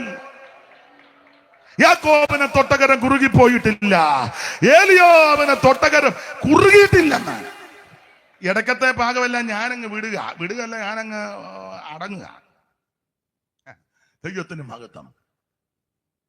പ്രവാചകനെ ഖബാർ നദിയുടെ തീരത്ത് ടെൽ അബീബ് കോളനിയിലെ മൂപ്പന്മാരുമൊക്കെ ആയിട്ട് ഒന്നിച്ചിരിക്കുക. അപ്പം യഹോവയുടെ കൈ അങ്ങോട്ട് വന്ന് നീട്ടി മുടിക്കുത്തിന് പിടിച്ച് നേരെ പൊക്കി കൊല്ലാൻ കൊണ്ടുപോകാന്ന് പലർക്കും തോന്നിക്കാണും. താഴോട്ട് മേളിക്കൊണ്ടെങ്കിൽ താഴോട്ട് ഇടാനാണെന്നും തോന്നിക്കാണും. അല്ലല്ലല്ലല്ല, ദൈവത്തിന്റെ കരം വന്ന് തൊട്ട് മേളോട്ട് കൊണ്ടുപോയപ്പോൾ യഹസ്കേൽ എട്ടി വായിക്കുക, ദിവ്യദർശനം കാണിക്കാനാ. ഇന്ന് രാത്രി ദൈവം നിന്നെ തൊട്ടാൽ നിനക്ക് ദിവ്യദർശനം തരും. പിച്ചും ഭ്രാന്തും പറയാതെയും ചള്ളും പൊട്ടും കാണാതെയും നീ ദിവ്യദർശനം കാണണം. അല്ലാതെ പാമ്പ് തറ കൂടിയിരിക്കുന്ന ഇടയ്ക്കിടയ്ക്ക് ഇങ്ങനെ പൊക്കുന്നു. ഒരു വെട്ടുപോത്ത് കുത്താനായിട്ട് എമ്മാമ ഞാൻ ഇവിടെ നിന്ന് ഒറ്റ ഓട്ടം ഓടിയിട്ട് പുളിക്കക്കവലെ ചെന്നാ നെടുമാവഴിയാ ഓടിയത്. പോത്തന്റെ പുറകെ മട്ട് കണ്ടിരിക്കാതെ ദിവ്യദർശനം കാണ്. യേശുവിനെ പറ്റി കാണ്. നിനക്ക് വേണ്ടി രക്തം ചിന്തിയവനെ കാണ്. നിനക്ക് വേണ്ടി ക്രൂശിൽ തൂങ്ങപ്പെട്ടവനെ കാണ്. ഇന്ന് രാത്രി ആ കാഴ്ച കണ്ടാൽ നിന്റെ സകല സ്ഥിതിക്ക് മാറ്റം വരും. ദിവ്യദർശനം. യഹസ്കേലിനെ തൊട്ടപ്പോൾ അവിടുത്തെ കരസ്പർശിച്ചപ്പോൾ ദിവ്യദർശനം. വിസ്തരിക്കുന്നില്ല, കർത്താവിന് മഹത്വം അതൊക്കെ നിന്ന് പറയേണ്ട കാര്യമാണ്. ദിവ്യദർശനം കണ്ടത് കൊണ്ട് അതിനകത്ത് കടന്ന സകല അലങ്കോലവും പുള്ളിയെ ദൈവം കാണിച്ചു. ചുള്ളി കൊണ്ടുവന്ന് മൂക്കത്തോടിക്കുന്ന ശ്ലീഭാവന്തനം 25 മുതുക് തിരിച്ച് കിഴക്കോട്ട് നോക്കി സൂര്യനെ ആരാധിക്കുന്നു. സൂര്യാരാധന അതും പുള്ളിയെ കാണിച്ചു. അന്നേരം രഹസ്യ അറയ്ക്കകത്ത് രഹസ്യപ്രതിഷ്ഠ നടത്തുന്നു. ചുവരയിൽ ഒരു ദ്വാരം ചെറുതാനം പറഞ്ഞ് കടന്നു പോകാൻ പറഞ്ഞ് വരാൻ പറഞ്ഞു. കുത്തിത്തുറക്കാൻ പറഞ്ഞു. കുത്തിത്തുറന്ന് നോക്കിയപ്പോൾ അതിനകത്ത് വേറൊരു വാതില്. സ്തോത്രം. സ്ത്രീകളെല്ലാം കൂടെ വാതിൽക്ക് കിടന്ന് ഹമ്മൂസിനെ കുറിച്ച് നെഞ്ചത്തലച്ച് പെണ്ണുങ്ങളെല്ലാം കൂടെ കിടന്ന് കരയുന്നു. ഇതെല്ലാം കാണിച്ചത് ആ കരം വന്നതുകൊണ്ടാണ്. ദൈവത്തിന്റെ കരം നിന്നെ സ്പർശിച്ചാൽ അനേകർക്ക് വെളിപ്പെടാത്തത് ദൈവം നിനക്ക് വെളിപ്പെടുത്തി തരും. അനേകർക്ക് മറഞ്ഞിരിക്കുന്ന മാർമിക വിഷയം ദൈവം നിനക്ക് വെളിപ്പെടുത്തി തരും. യഹസ്കേലിനെ തൊട്ടകരം കുറുകിയിട്ടില്ല, യാക്കോബിനെ തൊട്ടകരം കുറുകിയില്ല. ആമേൻ, സ്തോത്രം. ഏലിയാവിനെ സ്പർശിച്ച കരം കുറുകിയിട്ടില്ല, യഹസ്കേലിനെ തൊട്ടകരം കുറുകിയിട്ടില്ല. എന്തിനേറെ കർത്താവ് ആമേൻ ഗിരിപ്രഭാഷണം കഴിഞ്ഞ് മത്തായി 5:6-7 അധ്യായമാണല്ലോ. ഗിരിപ്രഭാഷണം കഴിഞ്ഞ് പർവ്വത പ്രസംഗം കഴിഞ്ഞ് നമ്മുടെ കർത്താവാകുന്ന ക്രിസ്തുവേശു ആ മലയിൽ നിന്നോട്ട് ഇറങ്ങി വരുന്ന ആ വരവിന് ഒരുത്തം വന്ന് പറയാ, ഗുരോ സ്തോത്രം, യേശുവേ നിനക്ക് മനസ്സുണ്ടെങ്കിൽ എന്നെ ശുദ്ധമാക്കണം. ഒരു കുഷ്ഠരോഗി, അങ്ങനല്ലേ മത്തായി 8:2. അപ്പോൾ ഒരു കുഷ്ഠരോഗി എപ്പോൾ പർവ്വത പ്രസംഗം കഴിഞ്ഞ് ഇറങ്ങി വരുമ്പോൾ ഒരു കുഷ്ഠരോഗി വന്നു കഴിയും, നിനക്ക് മനസ്സുണ്ടെങ്കിൽ എന്നെ ശുദ്ധനാക്കി എന്ന് പറഞ്ഞാൽ എന്നോട് ആർക്കും മനസ്സില്ല, ഭാര്യയ്ക്കോ മക്കൾക്കോ ചാർച്ചക്കാർക്കോ അങ്ങനെ ആണല്ലോ. കുറ്റം വന്നാൽ ആർക്കും മനസ്സില്ലല്ലോ. ഈ നല്ല കാലത്താണല്ലോ ആൾക്കാർക്ക് നമ്മളോട് താല്പര്യവും മമതയും അടുപ്പവും സ്നേഹവും. സുഖത്തിലുണ്ടാം സഖിമാരനേകം, ദുഃഖം വരുമ്പോൾ പുനരാരും ഇല്ലെന്ന കവി പറഞ്ഞത് ഏറെക്കുറെ ശരിയാ. എന്നാൽ നമുക്ക് നല്ല അന്തരീക്ഷമാണ്, ചുമ്മാ ഇരിക്കുന്നതിന് നമ്മുടെ ബന്ധം പിടിക്കും. പിന്നെ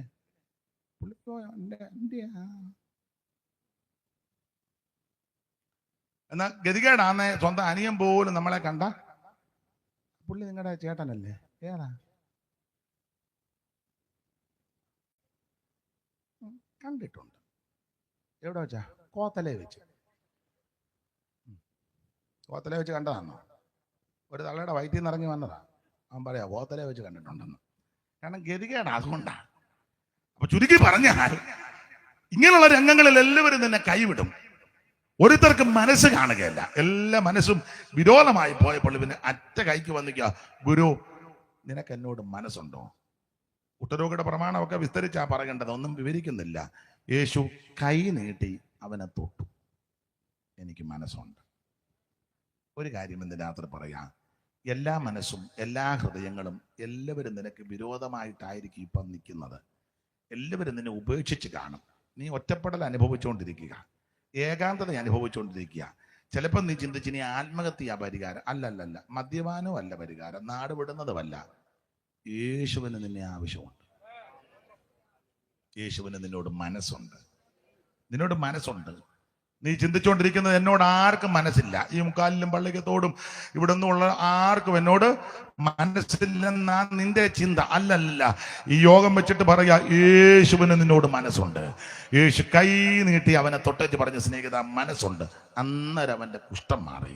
അവിടുത്തെ കരത്തിന്റെ പ്രത്യേകത വിശ്വാസത്തോടെ വരുന്നവർക്ക് രോഗശാന്തി കൊടുക്കുന്ന കരമാ. ആ കരം ഇന്ന് രാത്രി കുറുകിപ്പോയിട്ടില്ല. യാക്കോബിനെ തൊട്ടകരം കുറുകിയില്ല, ഏലിയാവിനെ തൊട്ടകരം കുറുകിയില്ല, യഗസ്തേലിനെ തൊട്ടകരം കുറുകിയില്ല, കുഷ്ഠരോഗിയെ ശുദ്ധമാക്കിയ കരവും കുറുകിയില്ല.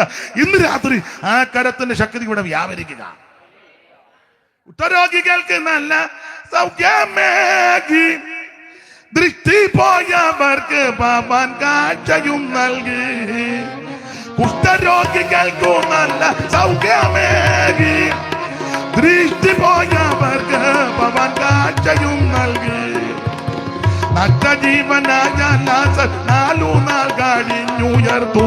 ഭ്രഷ്ടരോരയായിരം ജനം അഞ്ചപ്പത സിയോൻ മണവാളനെ, ശ്രീ നരപതിയെ സിയോൻ മണവാളനെ, നാട്യപാത്രമായ ലോകം ആകെയുദ്ധരിപ്പതിന് കന്യകയിൽ ജാതനായി വന്ന ശ്രീ നരപതിയെ സിയോൻ മണവാളനെ, ശ്രീ നരപതിയെ സിയോൻ ഇന്ന് രാത്രി കുഷ്ഠരോഗിയെ ശുദ്ധമാക്കിയ തൃക്കരം കുറുകിപ്പോയിട്ടില്ല. വിവരിക്കുന്നില്ല. ഞാൻ കൃത്യസമയത്ത് ആശീർവാദം പറയിപ്പിക്കും. നിങ്ങൾ ചിന്തിക്കണ്ട, എടാ പുള്ളി പറഞ്ഞെങ്കിലും അയാൾ പിടിവിട്ട് പോവുക. പിടിയുണ്ട്. പുസ്തകം ഞാൻ മടക്കി തണ്ട കൊടുക്കുക, പിടിച്ചു, വാച്ചും പിടിച്ചു, എല്ലാം പിടിച്ചു. അല്ലെ നിങ്ങൾ ഓർക്കും അയാളെ ഇളക്കം കയറുമ്പോഴൊക്കെ ഉള്ള സൂക്കേടാണ്. അതുകൊണ്ട് അപ്പൊ ശ്രദ്ധിക്കുക, കുഷ്ഠരോഗിയെ തൊട്ടകരം കുറുകിപ്പോയിട്ടില്ല. ഈ കരം ഇന്ന് രാത്രി നിന്നെ സ്പർശിക്കും. 3 ദിവസം മുഴുവൻ തിരുവചനം കേട്ട ജനം, അയ്യോ ഒരു ബാലകന്റെ കയ്യിൽ 5 അപ്പവും 2 മീനും. സ്തോത്രം. വേറെ ഇതിനെപ്പറ്റി നന്നായിട്ട് പഠിച്ച ആൾക്കാർ പറഞ്ഞത് ഇത് അന്ത്രയോസിന്റെ മോനായിരുന്നെന്ന്. അല്ലേ സൂക്ഷം ചെന്ന് ഇറക്കനെ പിടികൂടിയേ. ആയിക്കോട്ടെ, സ്തോത്രം. അവൻ 3 ദിവസം ഇരുന്ന് ഇങ്ങനെ വചനം കേട്ടു. അവന് ആ സ്വർഗീയ അപ്പം കിട്ടിയപ്പോ ഈ അപ്പത്തിന്റെ അവന് ശ്രദ്ധിക്കുന്നില്ല. നമ്മൾ അത് കേൾക്കുന്നെങ്കിൽ നമുക്ക് യവത്തപ്പമാണ് നമ്മുടെ പക്ഷേ പെട്ടെന്ന് പറയാം, അത് സാമ്പാർ വളിക്കാൻ സാധ്യത ഉണ്ട്. സ്തോത്രം. അങ്ങനെയൊക്കെ പല കാര്യങ്ങളുണ്ട്. സ്തോത്രം. യവനെ അങ്ങനെ കേട്ടപ്പോൾ ഇതങ്ങ് മറന്നു. അപ്പം എന്തിനേറെ ശിഷ്യന്മാർ വന്ന് ഗുരുവിനോട് പറഞ്ഞു, ഗുരു യോഗം താമസിച്ചു പോയി, പെട്ടെന്ന് പറഞ്ഞു വീട്ടിൽ ഉടനെ ഇവിടെ ചായക്കടയൊന്നും ഇല്ല, ഉള്ളൊരു ചായക്കടയുണ്ട്, ചായ കുടിച്ചാൽ നമ്മൾ ഉടനെ ആകെ ഊപ്പാട് വരും. അങ്ങനെയൊക്കെയുള്ള ചായക്കടകളും ഉണ്ട്. യേശു ഇവരുടെ മനോഗതി മനസ്സിലാക്കിയ പിന്നെ നിങ്ങൾ അവർക്ക് ഭക്ഷിപ്പാൻ അയ്യോ ഞങ്ങളുടെ കയ്യിലൊന്നുമില്ല. ഒന്നുമില്ലയോ എന്ന് ചോദിച്ചു. 5 അപ്പവും അതിഞ്ഞൂടെ കൊണ്ടുവരാൻ പറഞ്ഞു. വിസ്തരിക്കുന്നില്ല. 5 അപ്പവും 2 മീനും അവിടുത്തെ തൃക്കരത്തിലോട്ട് കൊടുത്ത്, തൃക്കരത്തിൽ 5 അപ്പവും 2 മീനും എടുത്ത് ദൈവത്തെ മഹത്വപ്പെടുത്തി. 5 അപ്പവും ചെറുമീൻ 2 എടുത്ത് വാഴ്ത്തി. 5 അപ്പവും ചെറുമീൻ 2 എടുത്ത് വാഴ്ത്തി. 5000 സംതൃപ്തിയേകിയൊരു 5000 സംതൃപ്തി ഏകിയൊരു യേശുനായക വാഗജീവദായക നിരന്തം യേശുനായക വാഗജീവദായക.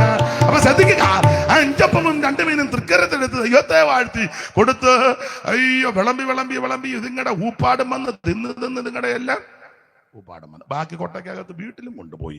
അവിടുത്തെ കരത്തിന്റെ പ്രത്യേകത, അവിടുത്തെ സേവിക്കുന്ന, വചനം കേൾക്കുന്ന, വചനം അനുസരിക്കുന്ന, വചനം വിശ്വസിക്കുന്നവരെ പോഷിപ്പിക്കുന്ന കരമാണ്.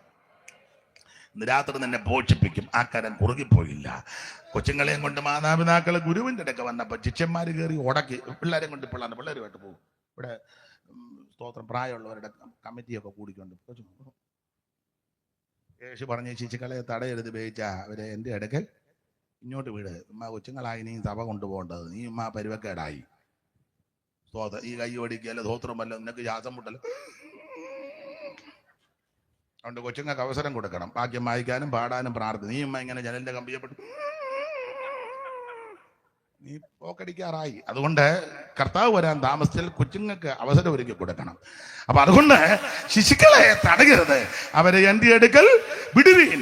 ആമേൻ. നമ്മുടെ തൃക്കരമെടുത്ത് ആ ശിശുക്കളുടെ ശിരസിൽ വെച്ച് പ്രാർത്ഥിച്ചവരെ അനുഗ്രഹിച്ചു. എന്താ കർത്താവിന്റെ കരത്തിന്റെ പ്രത്യേകത? നമ്മുടെ തലമുറകളെ അനുഗ്രഹിക്കുന്ന കരമാണ്. ഇന്ന് രാത്രി നിന്റെ തലമുറയെ അനുഗ്രഹിക്കുന്ന കരമാ. നിന്റെ തലമുറയെ അണപ്പതിക്കാൻ, നശിക്കാൻ അനുവദിക്കത്തില്ലെന്ന് ആ കരം ഇന്ന് രാത്രി കുറുകിപ്പോയിട്ടില്ല. വിസ്തരിക്കുന്നില്ല. കർത്താവിന് മഹത്വം, മഹത്വം, മഹത്വം, മഹത്വം, മഹത്വം, മഹത്വം. ഒടുവിൽ അവിടെ നിന്ന് മരിച്ചു, അടക്കപ്പെട്ട് തിരുവെടുത്ത് പറഞ്ഞ പോലെ 3 ഉയർത്തു. അടിമ ശിഷ്യന്മാർക്കെല്ലാം പ്രത്യക്ഷപ്പെട്ടു. ആ മറിയക്ക്, ഗേബാവിനെ, പന്തിരുവർക്ക്, 11 മുറികടച്ചിട്ടപ്പോൾ എമ്മവസിപ്പോയവർക്ക്, ആ കടൽക്കരയെ വെച്ച് മറ്റ് ശിഷ്യന്മാർക്ക് 500-ലധികം പേർക്ക് പൗലോസിന്റെ ഇടയ്ക്ക് കയറി പറഞ്ഞു. ഒടുവിൽ ആലപ്പോഴുള്ള എനിക്ക് ഇതിനിടയ്ക്ക് സഹോദരൻ യാക്കോബിന് ഒക്കെ അങ്ങോട്ട് പ്രത്യക്ഷപ്പെട്ട് അവരുമായിട്ട് 10-40 ദിവസം ഇങ്ങനെ സഹവച്ച് കാര്യമെല്ലാം കൂടെ പറഞ്ഞു. ഒടുവിൽ ഇവരെയെല്ലാം കൂടെ കൂട്ടി ബഥാനിയോളം കൊണ്ടുപോയി അന്ത്യകൽപ്പന കൊടുത്തു. മത്തായി 28, മർക്കോസ് 16, ലൂക്കോസ് 24, അപ്പോസ്തലപ്രവൃത്തി 1-4 മുതൽ താഴോട്ട് അന്ത്യകൽപ്പന എല്ലാം കൂടെ കൊടുത്തേച്ച് അവര് നോക്കി നിൽക്കുമ്പോൾ അവിടുന്ന് സ്വർഗത്തിലേക്ക് പോകുക. അങ്ങനെ പോയി ഈ ശിഷ്യന്മാരിലേക്ക് നോക്കി നിൽക്കുക. യേശു സ്വർഗത്തിലേക്ക് അല്ല, ഉണ്ടായിട്ട് പോയവനല്ലേ യേശു. കണ്ണടച്ചവൻ കണ്ടു പുള്ളി എന്ത് ചെയ്യും? അത് നോക്കി നിൽക്കുക, മേളിലോട്ട് പോകുന്നേ. മേളിലോട്ടാ പോയതും മേളിലോട്ട് പോവുക, അങ്ങനെ പോവുക. അപ്പം ഈ നമ്മുടെ ഷൗമേൽ സാറ് കണ്ടതുപോലെ എഴുതി വെച്ചേക്കുന്ന പുള്ളി ആ കൂട്ടത്തിൽ ഉണ്ടായിരുന്നു എന്ന് എനിക്ക് പുള്ളി എഴുതി വെച്ചേക്കാം. ഒലിവന്നോതും മലയിൽ നിന്നു തിരുജനമരികിൽ നിൽക്കമേ ചരണമുയർന്നു ഗഗനേ ഗഗനായി തദനരികിലമന്നുതാ. ചരണമുയർന്നു ഗഗനേ ഗഗനായി തദനരികിലമന്നുതാ.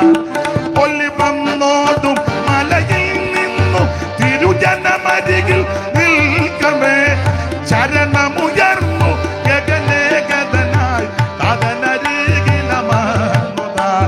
ചരണമുയർന്നു കാല് പൊങ്ങിയെന്ന് ചരണമുയർന്നു ഗഗനേ ഗഗനായി തദനരികിലമന്നുതാ. ചരണമുയർന്നു ഗഗനേ ഗഗനായി തദനരികിലമന്നു. അങ്ങനെ ചരണമുയർന്ന് ഗഗനേ ഗഗനായി സ്വർഗത്തിലേക്ക് പോകുന്ന പോക്കിന് നാം ലൂക്കോസ് 24:50 വായിക്കുക. കരങ്ങൾ ഉയർത്തി അവരെ അനുഗ്രഹിച്ചു. ആ കരം ഇങ്ങനെ ഉയർത്തിക്കൊണ്ട് ആ സ്വർഗത്തിലേക്ക് അങ്ങനല്ലേ കൊച്ചേ വായിച്ചേ കൊച്ചേ അതേലും വായിച്ച് നമുക്ക് നിർത്താൻ. അനന്തരം അവൻ അവരെ ബഥാന്യയോളം കൂട്ടിക്കൊണ്ടുപോയി കൈ ഉയർത്തി അവരെ അനുഗ്രഹിച്ചു. അവര് ആ കരം ഇന്ന് ഉയർന്നിരിക്കുക. അവനെ സേവിക്കുന്നവരെ അനുഗ്രഹിക്കുവാൻ, അവനെ ആരാധിക്കുന്നവരെ അനുഗ്രഹിക്കുവാൻ, അവനെ അനുഗമിക്കുന്നവരെ അനുഗ്രഹിക്കുവാൻ ഇന്ന് രാത്രിയിലും ആ കരം ഉയർന്നിരിക്കുക. രക്ഷിപ്പാൻ കഴിയാതെ വണ്ണം യഹോവയുടെ കൈ കുറുകിയിട്ടില്ല. യാക്കോബിനെ തൊട്ടകരം കുറുകിയില്ല, ഏലിയാവിനെ തൊട്ടകരം കുറുകിയില്ല, യഗസ്കേലിനെ തൊട്ടകരം കുറുകിയില്ല, കുഷ്ഠരോഗിയെ തൊട്ടകരം കുറുകിയില്ല, അപ്പമെടുത്ത് വാഴ്ത്തികരം കുറുകിയില്ല, കുഞ്ഞുങ്ങളെ അനുഗ്രഹിച്ച കരം കുറുകിയിട്ടില്ല, ഉയർത്തപ്പെട്ട കരം കുറുകിയിട്ടില്ല. കരമുയർത്തി ദൈവത്തിന് മഹത്വം കൊടുക്കാം. എല്ലാവർക്കും എഴുന്നേറ്റ് നിൽക്കാം. 2 ശീലി പാട്ട് പാടി നമ്മൾ നിർത്തി. എല്ലാവരും എഴുന്നേറ്റ് നിൽക്കാന്നാ ഞാൻ പറഞ്ഞ് ഇറങ്ങി പോകാനല്ല. അപ്പോൾ എഴുന്നേറ്റ് നിന്ന് പെട്ടെന്ന് എഴുന്നേക്ക്, സമയം പോയി, ഇരുന്ന് ആലോചിക്കുക ഇനി എഴുന്നേക്കണമെന്ന്. ഇന്നും എന്നേക്കും വേർപിരിയാതെ ക്രിസ്തുവിൻ കൂടെ